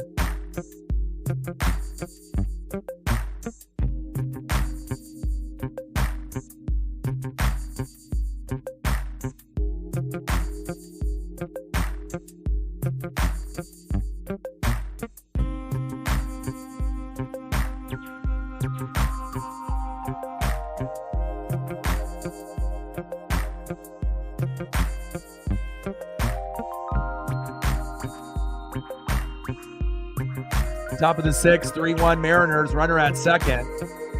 Big swing and a miss on Jose Altuve, behind in the count 0-1. Altuve is a guy that could definitely get a key RBI or home run. You never can take him for granted. Regardless of all the speculation and all the cheating and all the allegations and getting caught and all that. Ooh, broken bat by Altuve. Get him. Fuck. And Cal Raleigh couldn't handle that ball as it dribbled down first base. And just like I said, there's Jose Altuve with a weird single and being safe at first base. We got to find a way to get out of this inning. Try to jam him inside, and the bat explodes into 3 pieces. And Cal tried to pick up the ball barehanded and then dropped it. That's tough.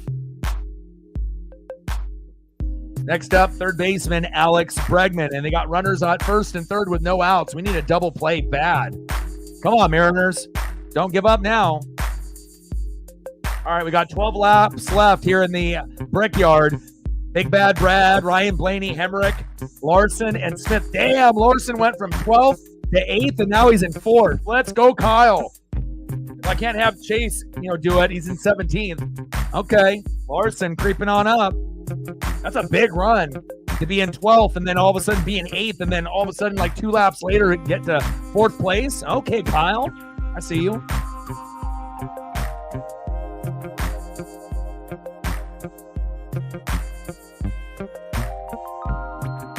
Top of the 6th, runners on the corners on first and third with no outs. 3-1 lead for Seattle. We need a double play fucking bad. First pitch to Alex Bregman. On the corner for a strike. 0-1 count.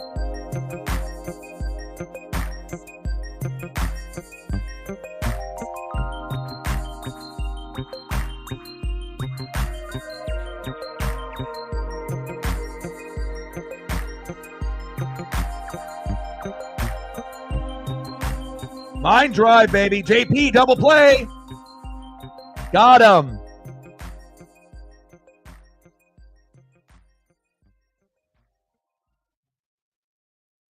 All right, we need 7 more likes to get to 30. If you haven't smashed the like button yet, please do. We're at 23. We need 7 more. We got 29 in the room. We need 6 more of y'all to smash that like button for your boy.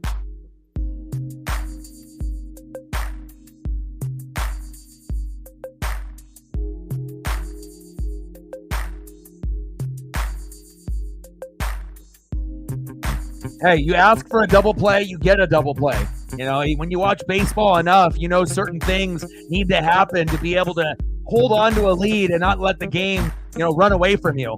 And, you know, that would be a part right there where we needed to be able to get this double play, and we got it.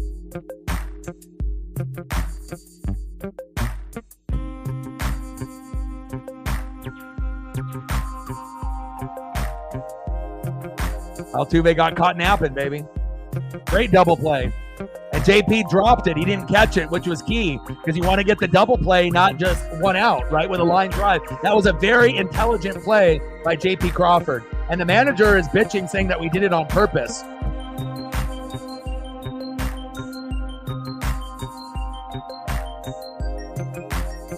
That's called good baseball, baby. Nice job, JP.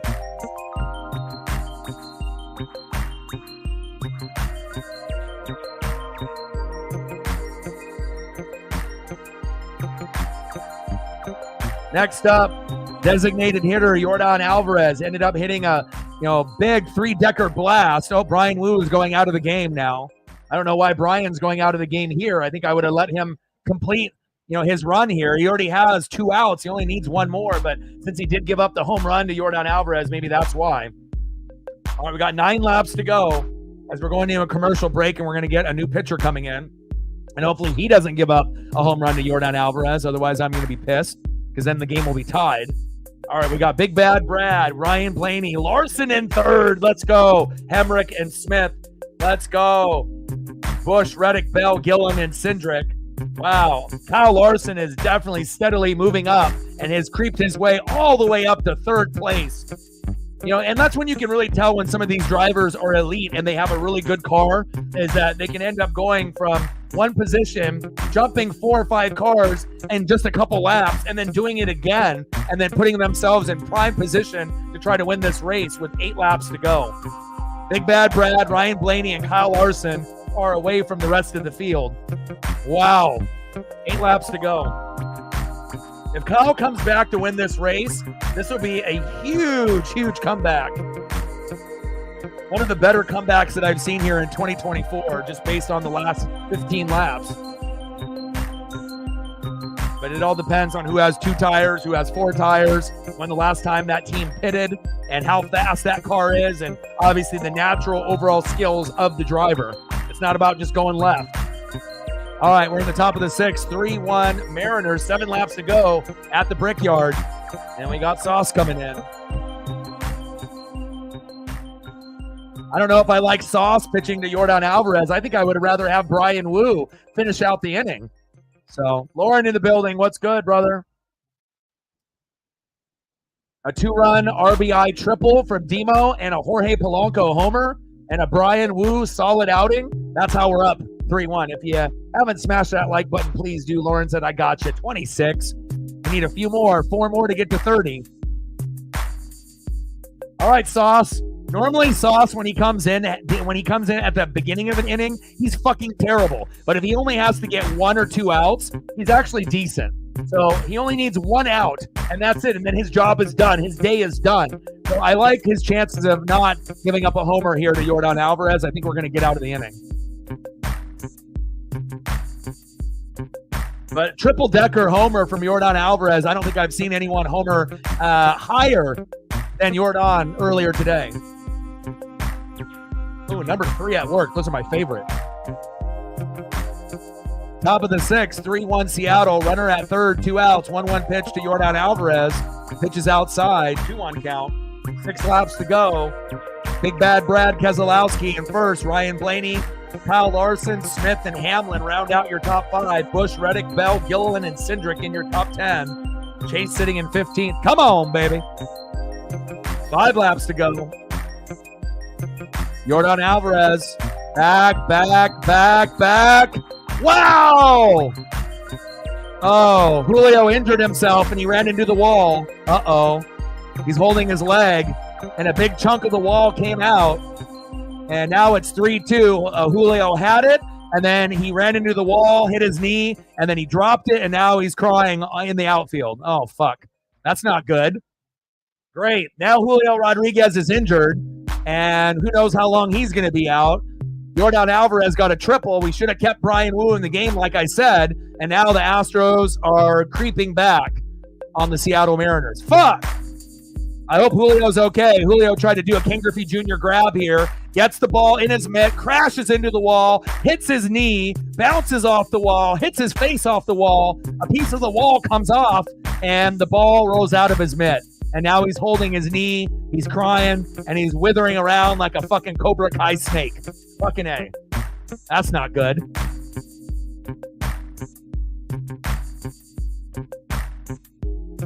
Great no-fly zone attempt by Julio, but, not seeing where the wall was and, face planting and having his foot and knee hit into that wall very hard, and he's still down on the ground.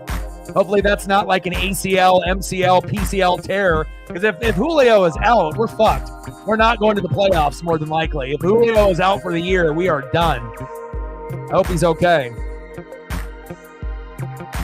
But I haven't seen Julio stay down on the ground like this in a long, long time. Fuck. Not good.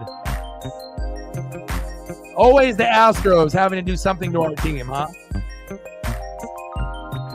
3 laps to go. Big Bad Brad, Ryan Blaney, Kyle Larson.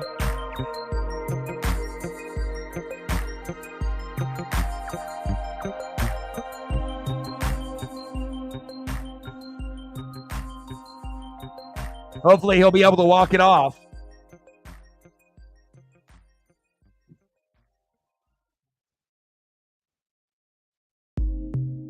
That's what happens when you bring in Sauce, when you should have just kept in Bryan Woo. Julio. Julio. Julio. Let's see if he can walk it off.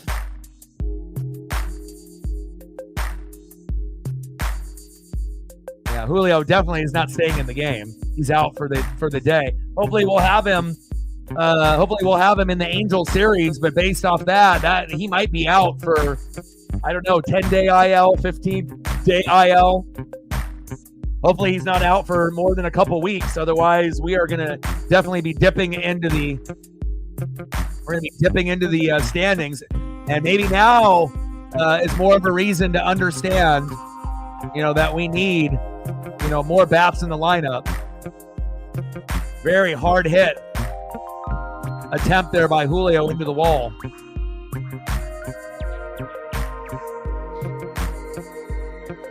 Fucking A, Julio. And it looks like his knee, obviously hit hard into the wall, but his foot, got twisted into the mat, into the outfield. And it looked like he almost got like a little bit of a sprained ankle or a twisted ankle, as well as his knee hitting very hard, on that, protective area in the outfield. So it looks like it might be multiple injuries to Julio Rodriguez. Ankle and knee. Fucking A, man. All right, looks like we're going to overtime. Big Bad Brad Keselowski, Blaney, Larson, Smith, and Hamlin in your top 5. Fuck, I hope he's okay too. Jesus Christ.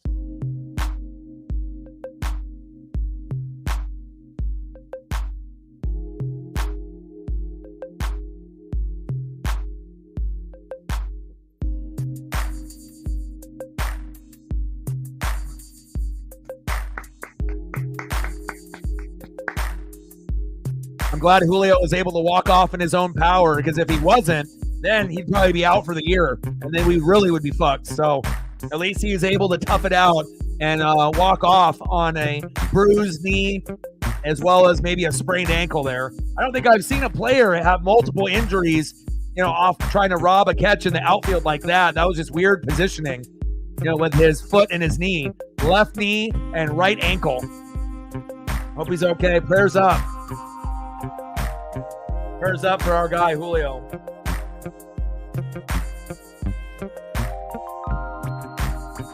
That was a pretty violent collision with Julio on the wall. I wish he was able to hang on to the baseball so that way we were able to get out of the inning at least. But yeah, I don't think it's going to be for the year. But the thing is that if Julio were to be out for the year and we ended up getting like Vlad Jr. or Luis Robert Jr., we wouldn't be out of it. We would still be able to make the playoffs. We just probably wouldn't be able to win the division. The Astros would probably win it, but we would get in by a wild card. But, as long as we get a player similar to Julio, like a Luis Robert Jr. or a Vlad Jr., then we would still be able to stay afloat. But hopefully Julio, it's just going to be, maybe a 10 or 15-day IL stint. I unlikely we will see him in the Angel series on Monday, Tuesday, and Wednesday. But that injury to Julio is not good. But it's not like Julio has like 30 home runs and 30 stolen bases like he did last year. He's not playing as good as he did in 2022 or 2023. So, again, we're still going to miss him, defensively and offensively, but hopefully it'll just be a minor stint on the injury list.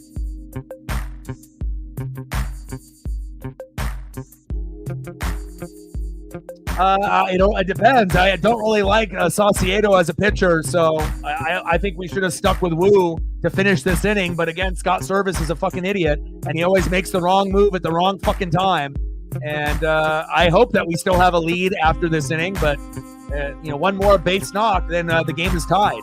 A really good base knock, and then we're down by a run, and then the game is over. So we'll see how it goes.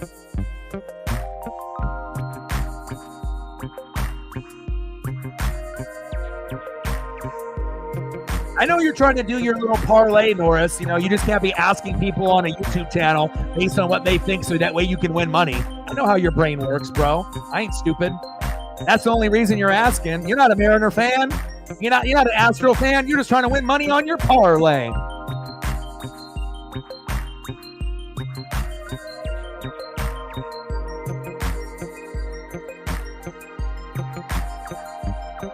Top of the sixth, runners on the corners with 2 outs.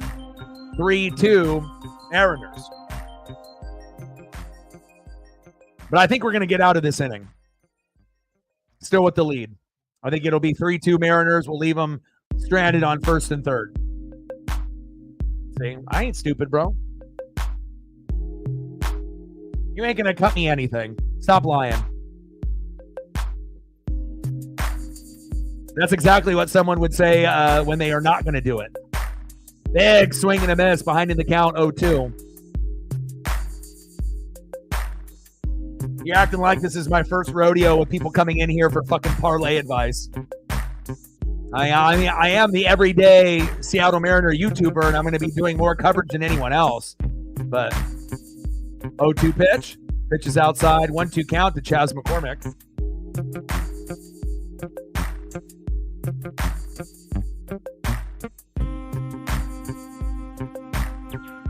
Look at that. Your boy is correct. 1-2 pitch. Got him. Your boy is smart. See you later, Chas McCormick. And the Mariners hang on to the lead, and they leave 2 stranded at first and third like I said they would. 3-2 Seattle.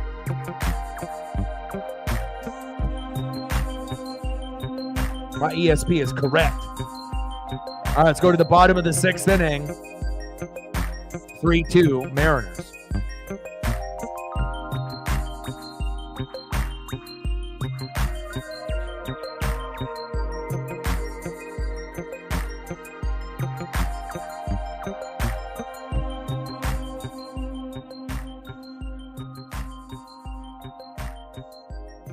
All right, we got overtime. We got 3 laps to go. Big Bad Brad Keselowski, Ryan Blaney, Kyle Larson, Tyler Reddick, and Christopher Bell are your top 5.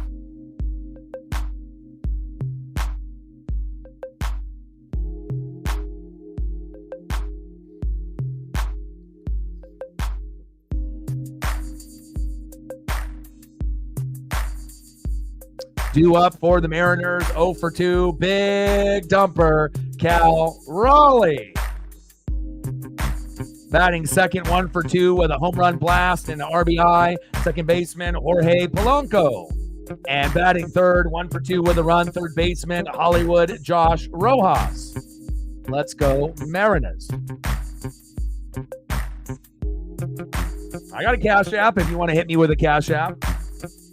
Now, unfortunately, a lot of people that end up doing like parlays in the betting, I don't know why it is this way, right? But a lot of times, people that end up doing a lot of betting, they don't really show a whole lot of love, for advice. It's like, You know, again, and most people that bet are going to lose, 6 or 7 times and maybe win once or twice, but they're not going to let you know about all the times that they've lost and whatnot. But I haven't seen too many people that have been very grateful as far as, guys that bet on a regular basis actually showing appreciation of getting good stats and good knowledge.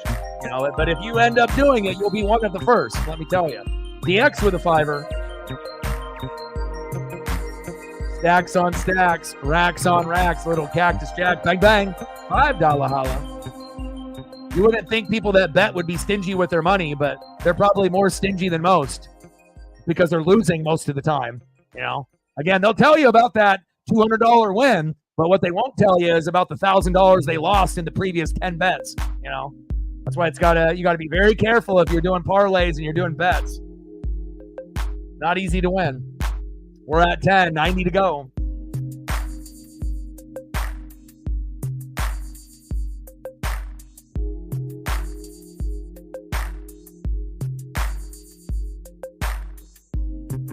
Shout out to True North Trident with the like and share on the post on the Twitter/X. And the Cash App is on the ticker down below. And we'll find out if you're real or if you're like the rest. Talk a big game, but don't come through. So we'll see.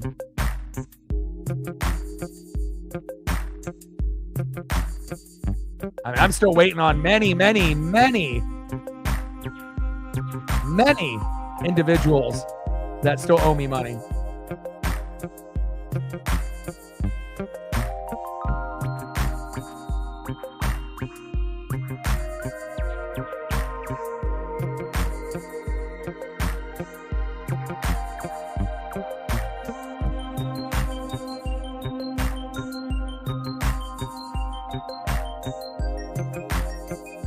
Popped up. One away. Cal Raleigh flied out to third. Let me know what you want to do for photos. DX, I got you.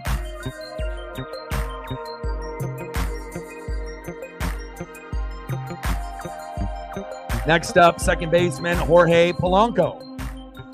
Let's go, Polo.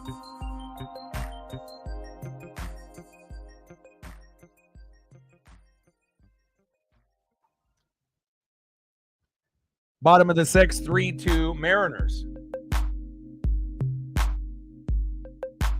If you haven't smashed the like button just yet, please do.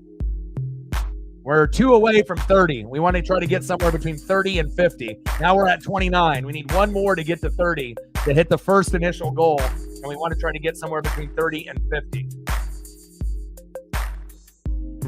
2-1 count from Blanco to Polanco. Come on, Polo. There we go. Polo with another base knock. What a day for Polo.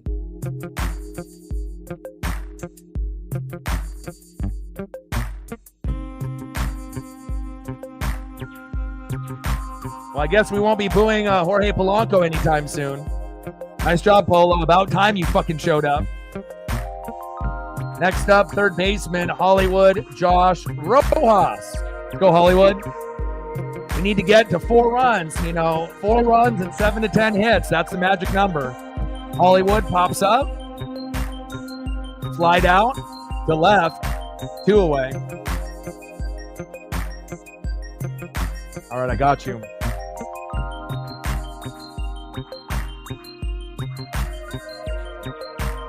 Haniger due up next, but you can't really count on him to do a whole lot.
So I'm trying the photos. So far, I'm 0 for 3, 0 for 4. I don't know why his photos don't want to come up, but I've tried 5 photos now of Oscar, and none of them are coming up. But I'm going to keep trying.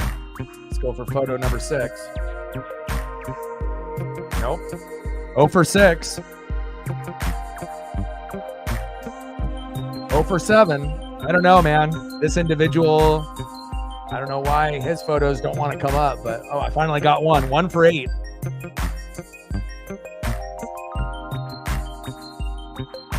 Some individuals, photos will format very easily. Others, you know, it's a little bit of a challenge to find ones that will, but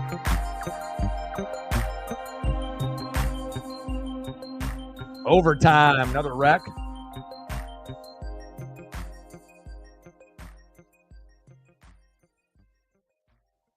Hungarian Grand Prix, huh?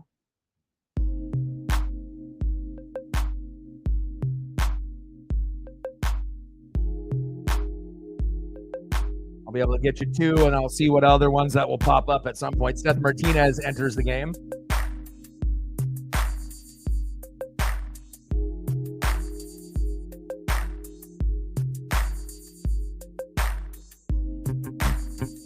That's pretty rare, though, to have only 1 photo come up out of like 9 or 10, but I'll keep looking. Bottom of the 6th, 3-2 Mariners. Mitch Haniger in the box with 2 outs. Let's go, Mitch. Finding the count 0-2. Like, sub, donate, comment, share, baby. Let's get to 30. And then let's try to get to 40. 0-2 pitch. Pitch is outside. 1-2 count. Yeah, over 1,000 strikeouts before the All-Star game. All right, we're still in overtime. Larson, Blaney, Reddick, Gilliland, and Bell. Man, Larson might end up winning it. Hungarian Grand Prix. 1-2 pitch. Haniger. There we go. There we go. Runners on the corners on 1st and 3rd. Nice job, Haniger. No, I'm going to keep looking for you.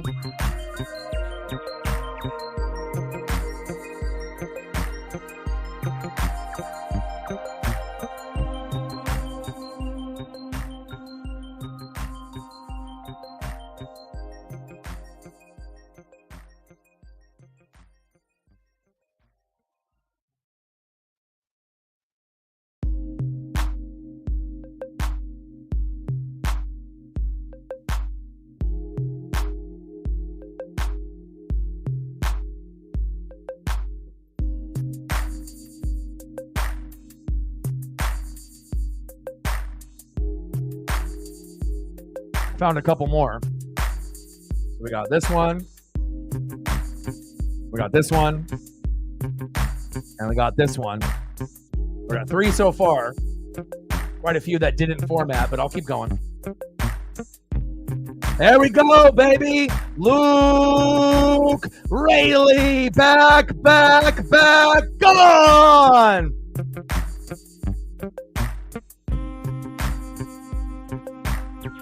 Three-run blast by Luke Raley. Let's go. We just opened up the game, and we're going to win now. Luke Raley. Let's go. We needed that desperately. And like I said, we needed guys like Luke Raley and Hollywood Josh Rojas to step up. The magic number, 4 runs, 7 to 10 hits. We just hit that number. Bang, bang, bang, bang, bang. Let's go. Fuck yeah. 6-2 Mariners. Fuck yeah.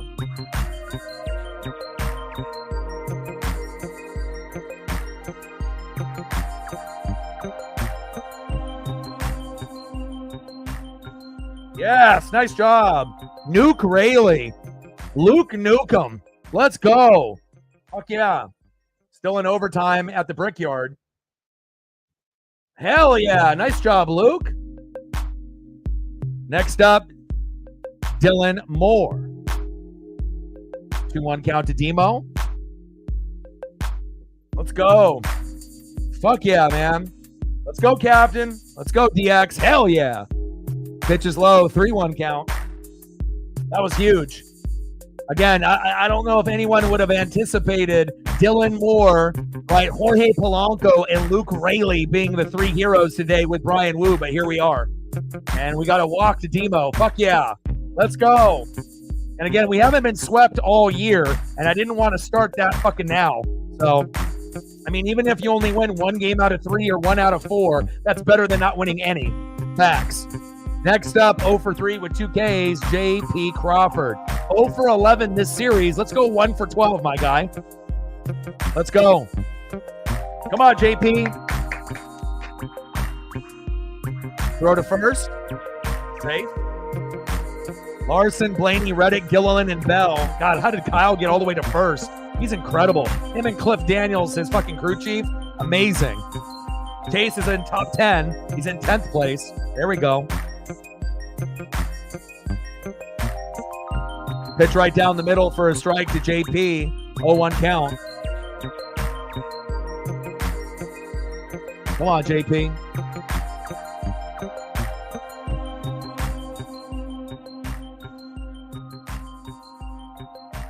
Oh, 1 pitch to Crawford. Pitches outside. 1-1 count.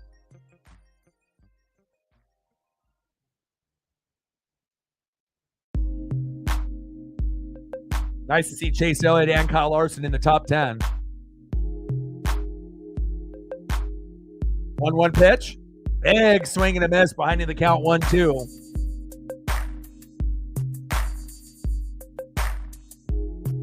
Let's go. Like, sub, donate, comment, share. Help your boy out.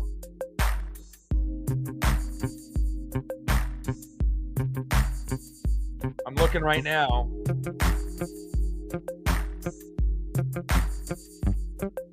Out at second. Damn.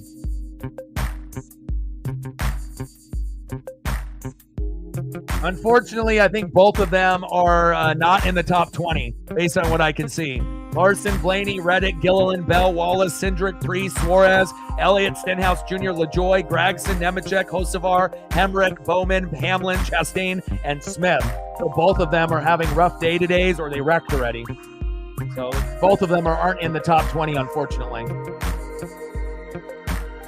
Well, that's what happens. You get these people with the parlays. They always say that type of stuff. They want me to give them all the information. They want them to be able to get free info, right? And then when it comes down to actually getting, a win and getting paid by, those particular websites, they never give anything to anybody, But I guess if you end up losing, 8, 9 bets and then you finally win one, you should be able to give back to the people that helped you win. But most people that bet are kind of selfish people. Not every person that bets is selfish, but, when you end up being not a good bettor and you end up losing 90% of the time, what are the chances that you're actually going to show gratitude for the one time that you do win, if you do win big, even though you're still negative in the hole?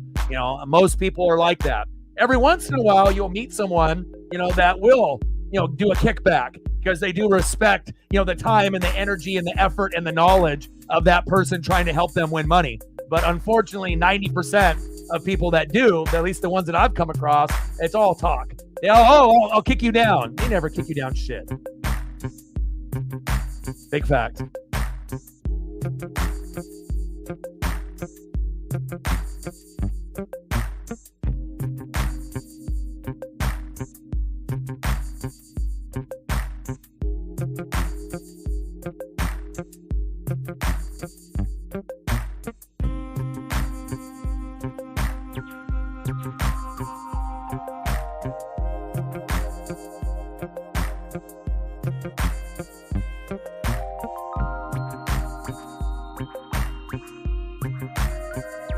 Colin Snyder coming in.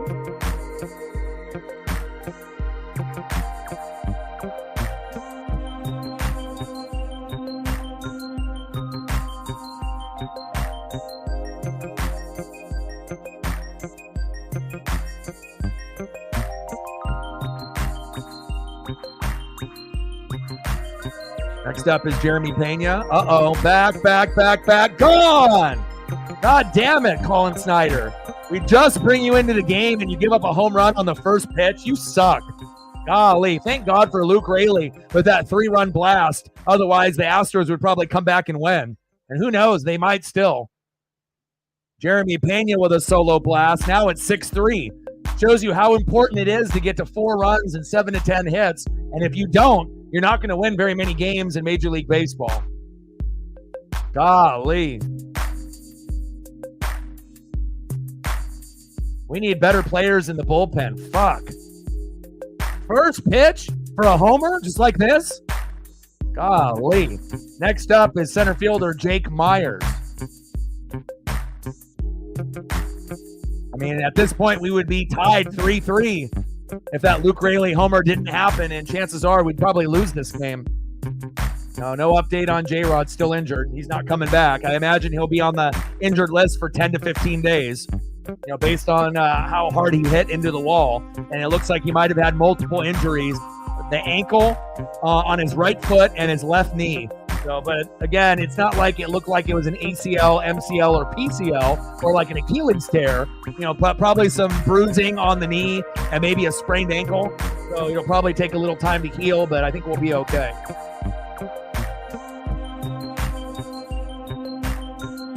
One-two pitch. That one chopped foul. Count remains 1-2.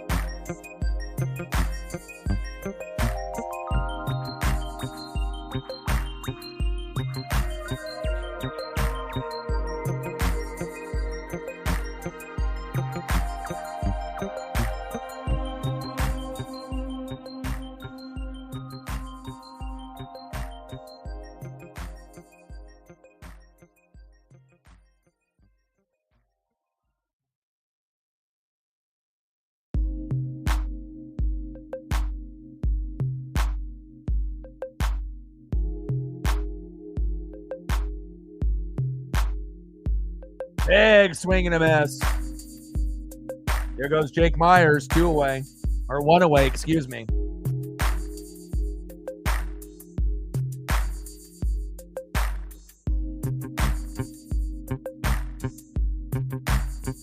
There goes down Jake Myers. Next up, right fielder Trey Cabbage, 0 for 2 with 2 Ks. I found a couple more photos for you for Oscar DX. Chopper right up the middle for a single for Trey Cabbage.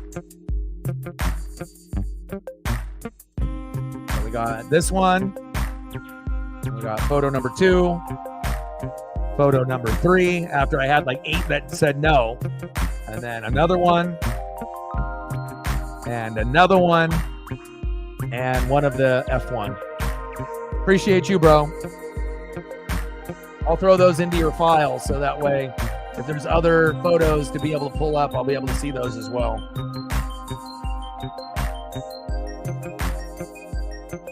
Oh, God, what happened here? Wild throw. Come on, Mariners, focus. I'm going to put some of these in your Eric Jones file that I made for you, so.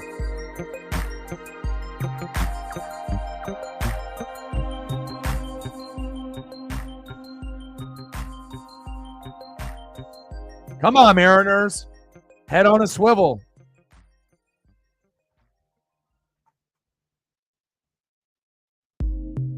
Albie's out for 2 months. That's not good for them. Next up is Mauricio Dubon. Pitch right down the middle for Colin Snyder to Dubon. 0-1 count. Like, sub, donate, comment, share. Help your boy out.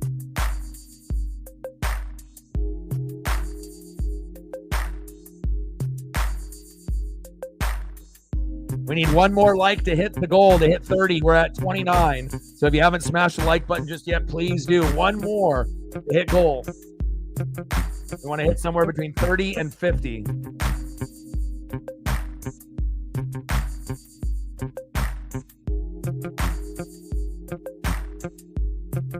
Still in overtime in the NASCAR Cup Series. And Snyder blows him away.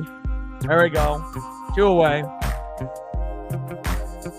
Next up, 1 for 3 with a K, second baseman Jose Altuve.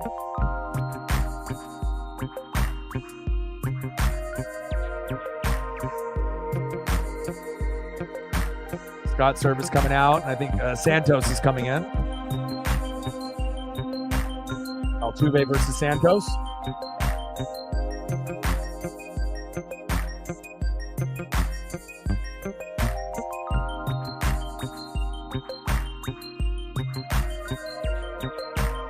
PS3 wins first F1 race and McLaren 1-2 with Norris at the Hungarian GP. Looks like they got themselves a little nice squad there.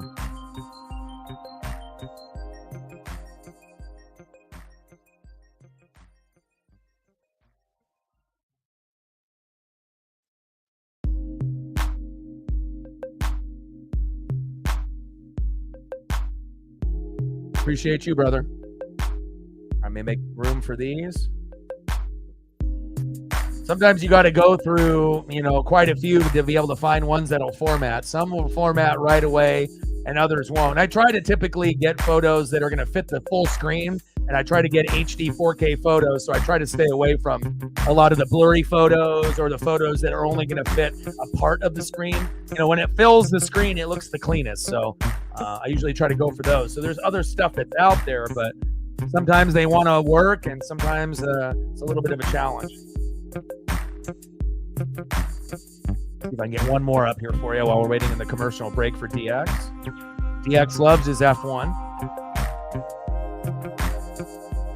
Never really been in an F1, but I imagine I'll start to get into it now because of DX's passion for it, Anytime I meet someone that has passion about whatever it is, baseball, basketball, football, hockey, wrestling, and if it's something that I'm not into, then it'll definitely get me to pay attention a little bit more than I did prior to meeting that person. So, awesome. Throw that one in the file for you, too.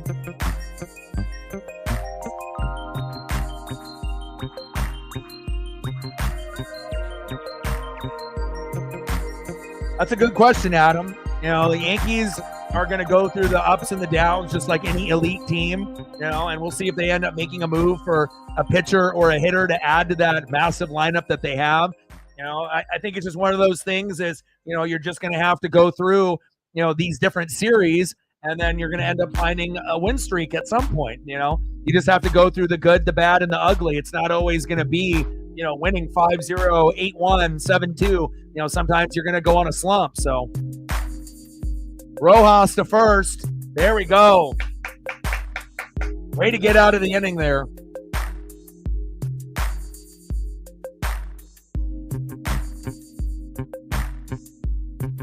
Oh, okay. Bad strategy, bad luck, DNFs. That's good. And they finished 1-2 with their team, right? Pretty sweet. And that's the first time that's happened. So hopefully the first of many to come. Let's go to the bottom of the 7th inning, 6-3 Mariners. Feels good. And it's kind of ironic. So I said at the beginning of the game that we needed 4 runs, 7 to 10 hits, right? And we ended up losing game 1, 3-0, game 2 yesterday, 4-2. And it almost is exactly like the Baltimore Orioles series where we got our ass kicked in the first 2 games. I went to the game on July 4th for the rubber match, and then we ended up winning 7-3. Look at the score, 6-3.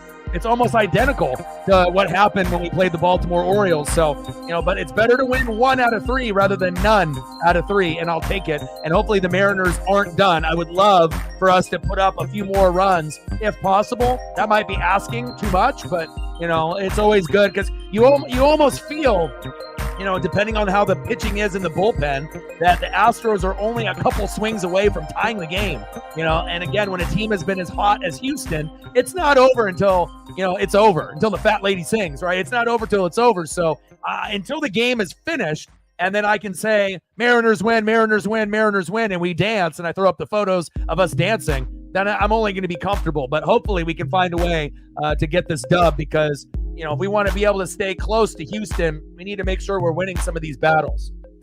All right, we're in overtime. Larson, Blaney, Reddick, Gilliland, Wallace are your top 5. Bell, Cindric, Suarez, Priest, and Chase Elliott round off your top 10. Let's go. Go to the bottom of the 7th, baby. Ooh, wow, that's awesome. And yes, that was awesome too. You're teaching me, like I said, anyone that, has knowledge of something that I don't really have a whole lot of knowledge of, it's always good to be able to learn something new every day. So I appreciate you, and I appreciate that. Keep educating me on F1. And then if you keep doing that, eventually I'll probably start watching F1 races. I probably won't watch all of them, but, depending on the more I know, I might actually end up tuning in to maybe some of the big races that they have throughout the year. What would you say the top 3 races are in F1, in your opinion, based on the ones that you've seen or read about?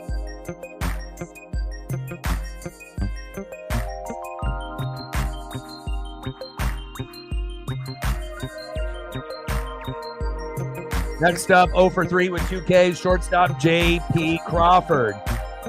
He's 0 for 11. Let's not make it 0 for 12. Batting second, 2 for 3, right fielder Victor Robles. And since Julio got injured, we're going to bring in Ty France.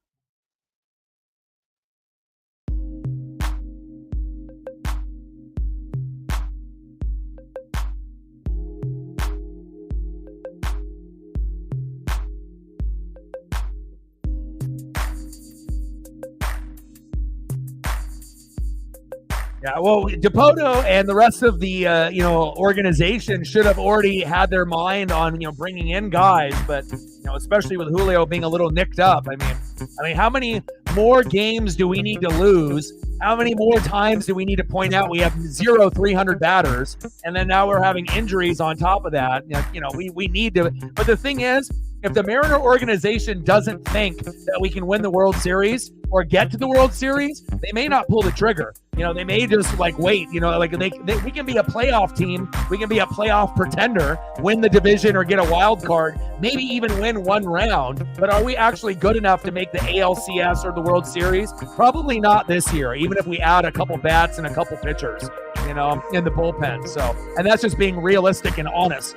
If you're looking at all the other teams in the American League that can hit and pitch, yeah, we're one of the best pitching teams in the American League, but there's a big difference. We're top 3 in pitching, and we're horrible bottom 10 in hitting. But all the other teams that are better, Royals, Twins, Orioles, Yankees, Guardians, they're good at pitching and hitting. And again, we need to be able to be like them if we want to have any kind of chance. And if you actually look at payroll, the Mariners only pay, out of their profits, they're, out of 30 teams, they're maybe 20th, where they only spend maybe 30% of their payroll based off their profits, where some teams are doing 50% of their payroll based off their profits. And even some teams that are doing as high as 70, 80%, like the Mets. That are doing 87% of their profits, they're using it on payroll, to get better players in.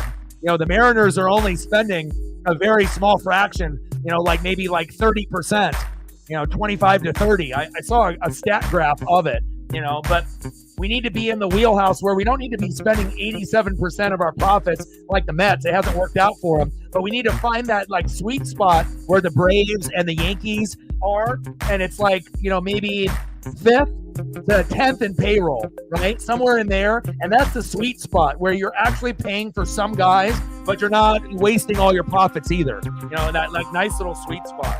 Kyle Larson in first place, about to win the Brickyard, it looks like. Victor Robles pops up, foul. Now we have a caution. 10th caution. Kyle Larson can't believe it. 1 to go. That's tough. Tyler Reddick and Ryan Blaney love that. Wow, Kyle Larson just got robbed of a win.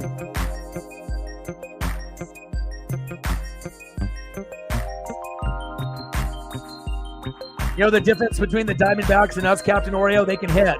They got Ketel Marte. They ended up, having Corbin Carroll. They had guys, Christian Walker. You got to understand, we have 0 300 hitters, not even one. And then our best player, as far as popularity is concerned, just got hurt. I have to keep it real, bro. I'm a lot older than you, Captain Oreo. I've been watching since 85. I'm 42, So there's going to be other people that are going to be similar in my age, but there's not very many people that are going to be my age that actually watch every single game from beginning to end. And that's really the difference between me and a lot of other people. I'm going to do a lot more reading. I'm going to do a lot more film study. And there's a lot of people that are Mariner fans that don't watch from first pitch to last pitch. They end up walking away and turning the TV off. So I don't have that opportunity as a full-time streamer. So I'm going to see the good, bad, and ugly. But I just don't think that You know, we're more of a playoff pretender rather than a World Series contender. You know, I still think we're one of the top 6 teams in the American League, and anything could happen. But until I see an improvement, you know, with the box and the hitting, you know, it's tough to be like, oh, we're better than the Twins and the Royals and the Guardians and the Orioles and the Yankees. You know, it's kind of, it would be like a biased statement, you know, like we're not actually looking at the weaknesses and we're just pushing it to the side that we can't fucking hit, you know, most of the time. So, and even if we get a couple more bats, it still might not solve the problem. That's the reality. Because you bring in a guy that was good on one team, when they come to Seattle, they usually don't do as good, you know? And I don't know why that is. You know, I'm not sure if it's the Pacific Northwest. I don't know if it's T-Mobile Park. I don't know what it is. Just the, maybe bad luck, you know, that the organization has. I don't know what it is, but you know, we were expecting a lot more out of Jorge Polanco and Mitch Garver, you know, and at least Polo is starting to turn it around a little bit. But you know, I think comparing us to the Diamondbacks is a little premature. You know, they got hot and healthy at the right time, but they actually had guys that could hit, which we don't, you know. And again, you know, we can hit sometimes, but again, you know, being able to hit once every 4 games is not going to cut it when you make it to the playoffs. You know what I mean? That's just being real and being honest. You know, like I said, out of all the years that I've been watching the Mariners since I was 3, 4, 5 years old, we've only had 4 good years in like 39 years. So 4 good years. So one time out of every 10 years, we have a good year.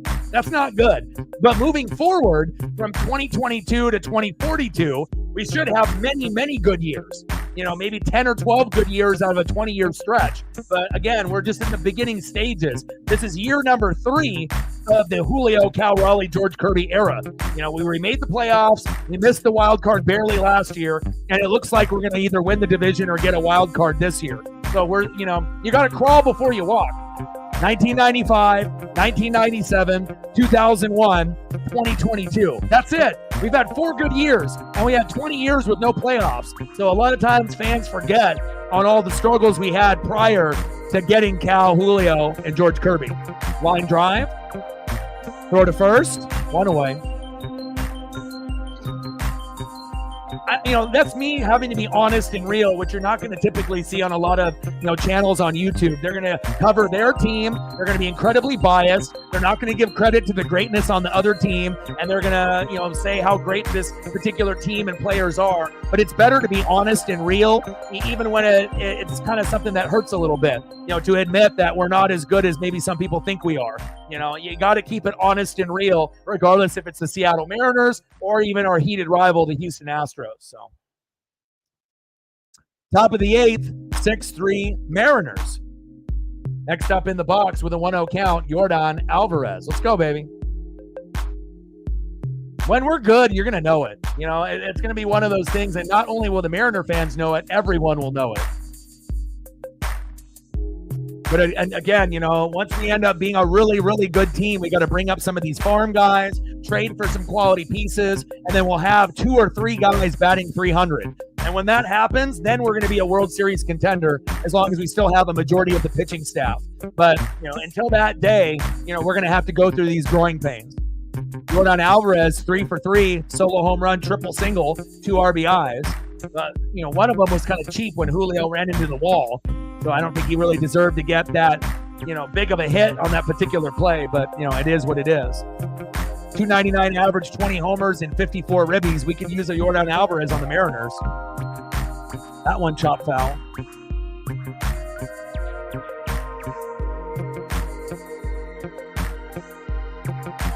And did Kyle Larson just win the race? He's smiling, so I imagine he did.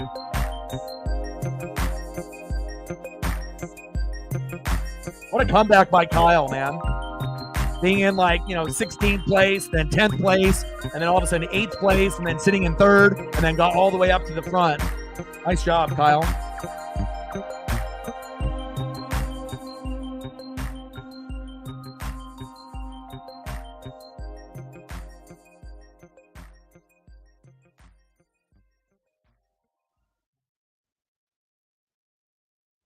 See where we're at on the likes right now.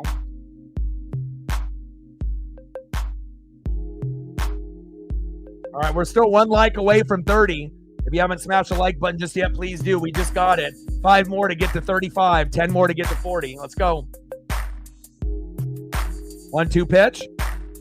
Alvarez. Unbelievable. 4 for 4 day for Yordan Alvarez.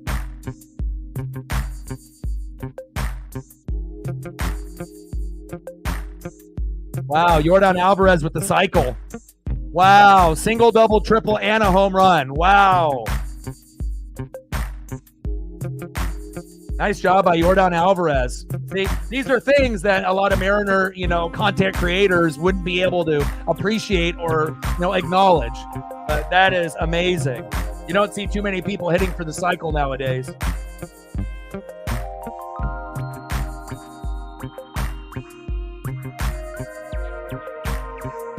And that's the difference between me and every other channel out there.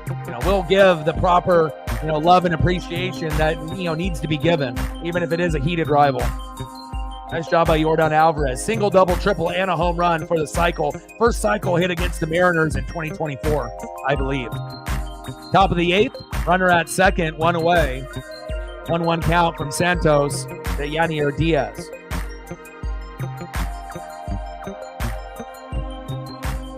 Yeah, that's tough. Diaz, hit up the middle, throw to first, 2 away. Got him, barely. And now Santos is hurt. Fucking A, man. How many guys are going to get hurt for the Mariners today? Jesus Christ.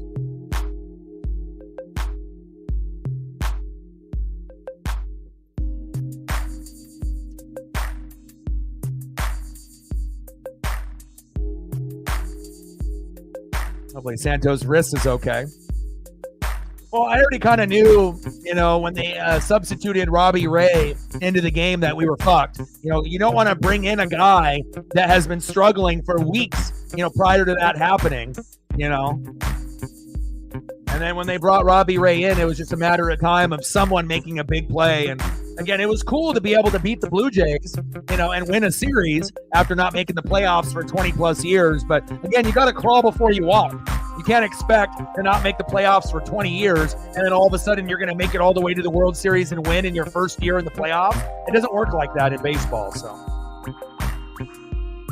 Santos folded himself in half like a grilled cheese sandwich, thinking that his arm fell off, and apparently his pain wasn't as substantial as he showed on screen, which is good. We're going to get this dub.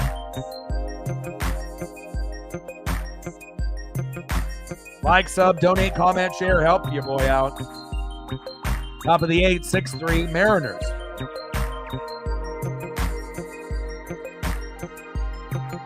Jazz McCormick with a single right up the middle.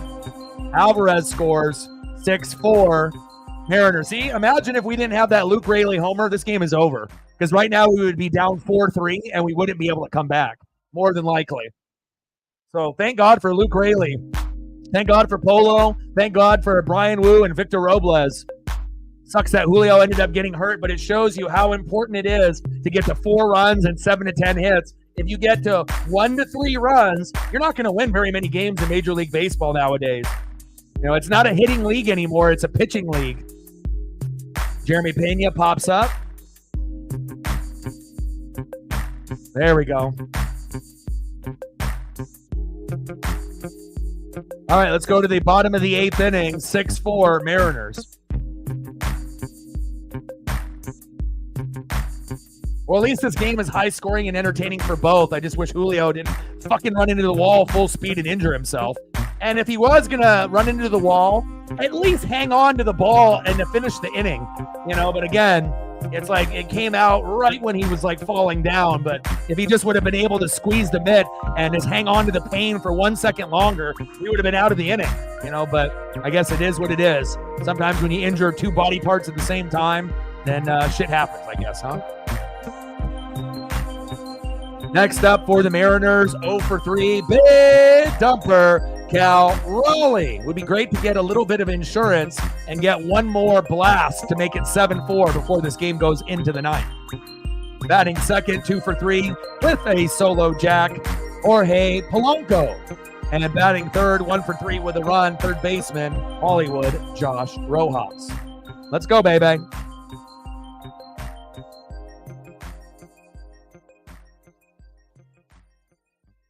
Let's go, Mariners.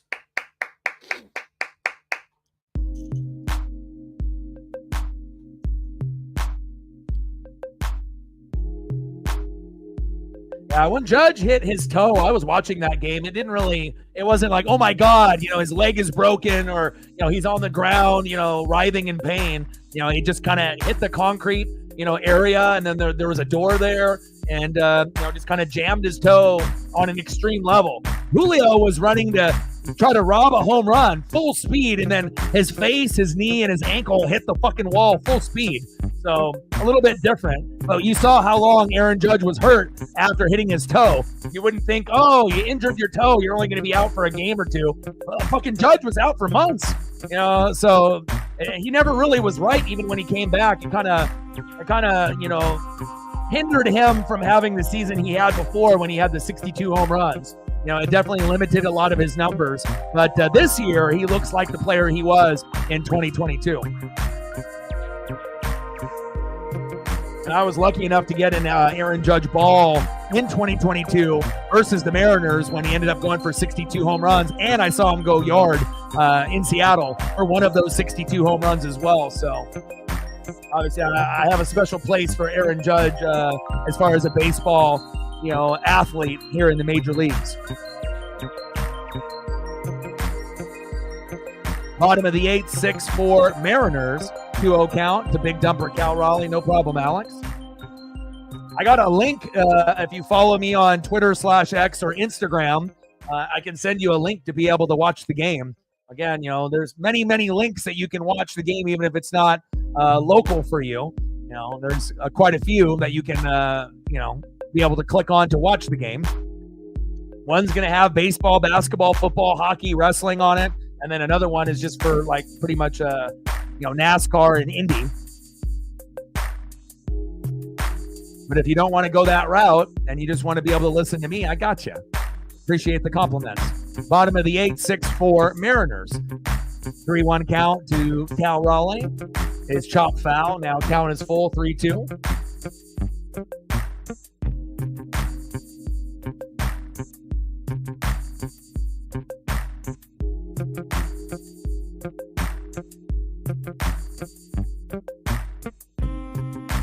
Three-two pitch. Cal popped up. Should be a routine play in left field. One away.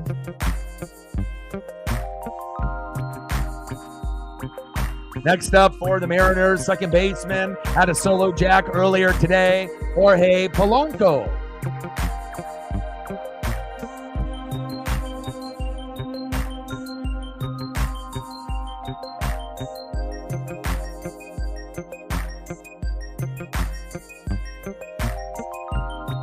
Polo crushes that one foul.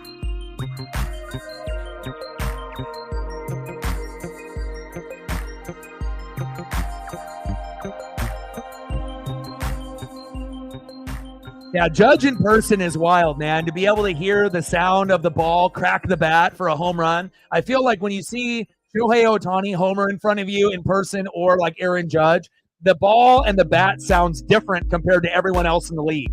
Like you hear homers, but they sound a little bit more of a different pitch and a different tone when you get those guys hitting home runs. And luckily, I haven't seen Shohei Ohtani hit a home run in person, but I hope to before I die. But I have seen Judge hit one in Seattle in that 2022 year, and it was fucking insane. And end up, and to get a ball, in that particular year from not only Julio in his rookie year and Aaron Judge, pretty special. I've only been to like 7 or 8 games, and I already have 3 baseballs, so I guess I have good luck on my side. There one, 2 away. Yeah, Kyle Larson ended up winning the Brickyard. It was an amazing comeback because, again, he was sitting like in 15th, and then he went down to 8th, and then he went down to 3rd, and then all of a sudden he was in position to win, and he got it. So big win for Hendrick Motorsports and Kyle Larson. He's definitely one of the contenders to win the NASCAR Cup Series championship here in 2024. But you could also say the same thing for 2 of the teammates. and William Byron, who ended up getting a few wins early in the season, and Chase Elliott, who hasn't won a lot of races, but he's got a lot of points with a lot of top 10 finishes. 0-1 pitch from Dubin to Rojas. In there for a strike behind the count. 0-2. But once I got the Aaron Judge ball, I decided to invest in an Aaron Judge autograph rookie card that was graded through BGS. And again, it was a little spendy, but again, I think it was a good investment on my part. That one fading foul. But, me being a collector, for sports cards and toys, I've been collecting since I was 5, and, I sacrificed a Jordan rookie that's worth like 20 or 30,000 now. So for this dream here. So again, some of my cards and some of my memorabilia are going to be very, very expensive. Others are just going to be, decent, a little bit here, a little bit there, but I figured if I make a $600 or $700 investment in a Judge rookie, I'm hoping that as the years go on and more records get broken, that card will break over 1,000. And maybe I can double my money, double my profits. 0-2 pitch. Pitch is right up the middle. Little dribbler. And there goes down Rojas. 1-2-3. End of the 8th inning, and we're up 6-4. Andres Munoz hopefully coming out to finish this game off. Let's see who's up for the Astros here for their last-ditch effort to try to come back on the Mariners.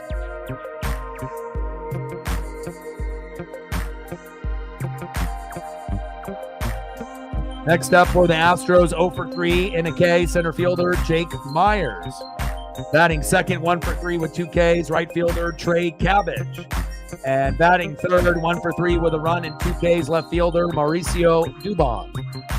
Let's go, baby. Like, sub, donate, comment, share, help your boy out.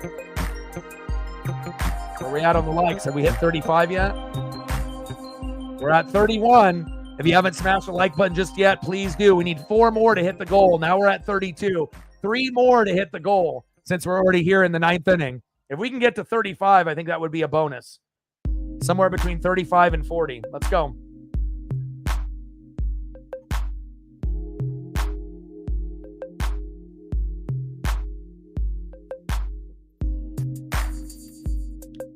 And Truex's last year is this year, I believe, right? So obviously him making the playoffs in his final year would be key.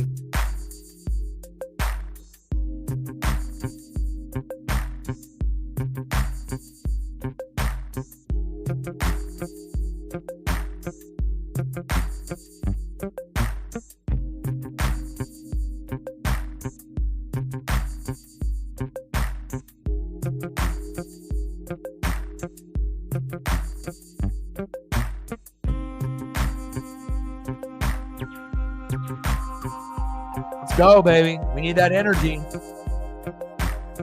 All right, tomorrow, Tyler Anderson versus Bryce Miller at 6:30 Pacific. Jose Soriano and Logan Gilbert on Tuesday. And then to be announced for the Angels and Luis Castillo on Wednesday around 12:30. So we'll see where it goes. 7-7 record. Now, a lot of the records for our pitchers are about 500, but here we got Andres Munoz here on the mound, and hopefully it'll make it an easy 1-2-3. 9th inning here for the Mariners. Let's go. Good morning.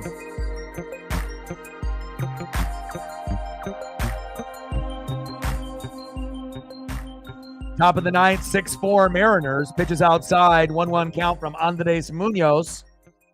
Los Bomberos, obviously for our bullpen and our closer. And Andres Munoz is an all-star. But again, when you end up having an Astro manager in the all-star game, Dusty Baker, last year, or you got Bruce Bochy, the Texas Rangers manager this year, they hate on the Mariner players. Like, what's the point of having Logan Gilbert and Andres Munoz making the all-star game if neither one was going to play? Lame. But we won't forget it. And again, that's why we have extra beef, with the Rangers and the Astros. They don't like us and we don't like them, period.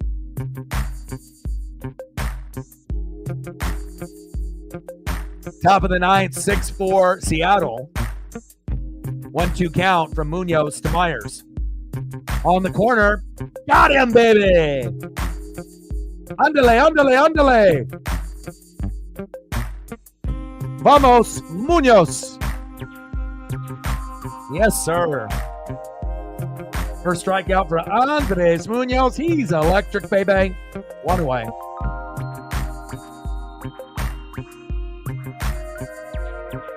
Whole lot of beef. Next up for the Astros, Trey Cabbage. Takes a strike, 0-1 count.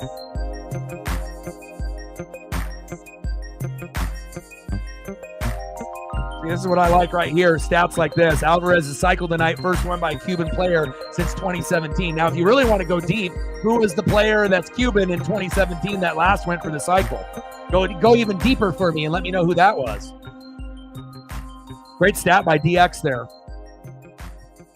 Behind in the count now, 1-2. Let's go, Mariners. Finish strong. We can strike out Cabbage. Trey Cabbage, Trey Lettuce, whatever the hell you want to call him. Let's go.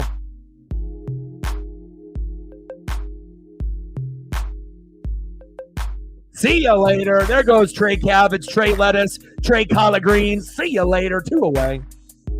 I love it, baby.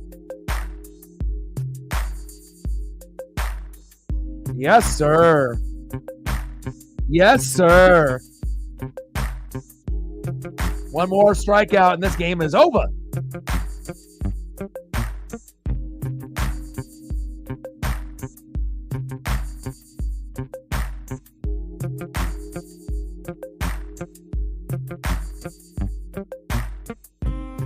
All right, Joey Loperfido coming up. Pinch hitting for Mauricio Dubon. Loperfido takes a ball, 1-0 count. 250 average, 2 homers, and 15 ribbies in limited action, only 33 games. Chop foul, 1-1 count.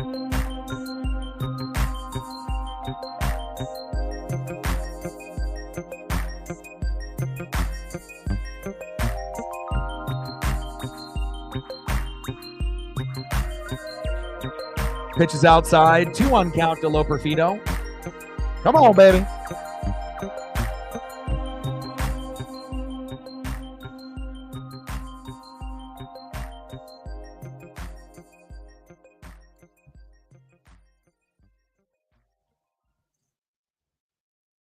Let's go. 1-2 pitch.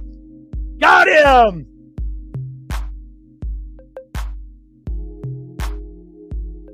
Fuck yeah, let's go. We didn't get swept. We were trying to make sure that we got, at least 1 win out of 3. Andres Munoz, woo! Let's go. Final score, Mariners 6, Astros 4.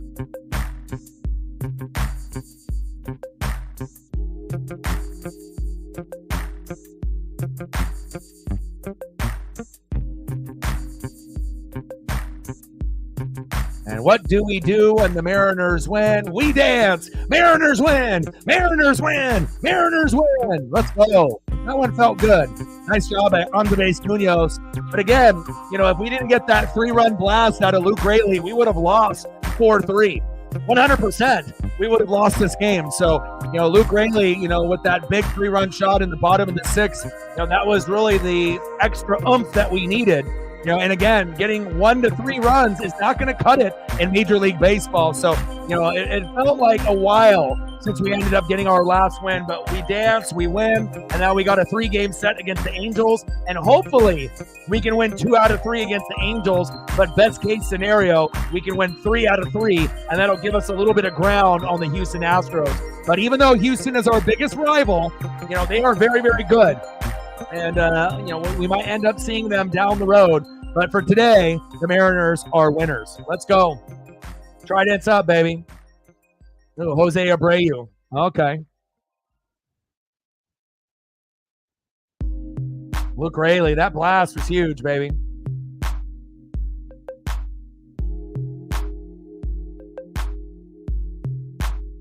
There he is. Post-game interview. 1 for 3 with a 3-run blast in the 6th. And that's what we needed. Well, I love you guys, and I appreciate you guys very, very much. I hope you guys enjoy the rest of your Sunday. Obviously, Kyle Larson ended up winning the Brickyard. The Mariners won 6-4 over the Astros. And I've got House of the Dragon, new episode later tonight, I believe. So I'll have that to watch, and then I'll be live tomorrow, 6:30 Pacific. The Mariners are going to be hosting. Are we on the road or are we at home? Let me take a quick peek. Are we at home or are we out on the road?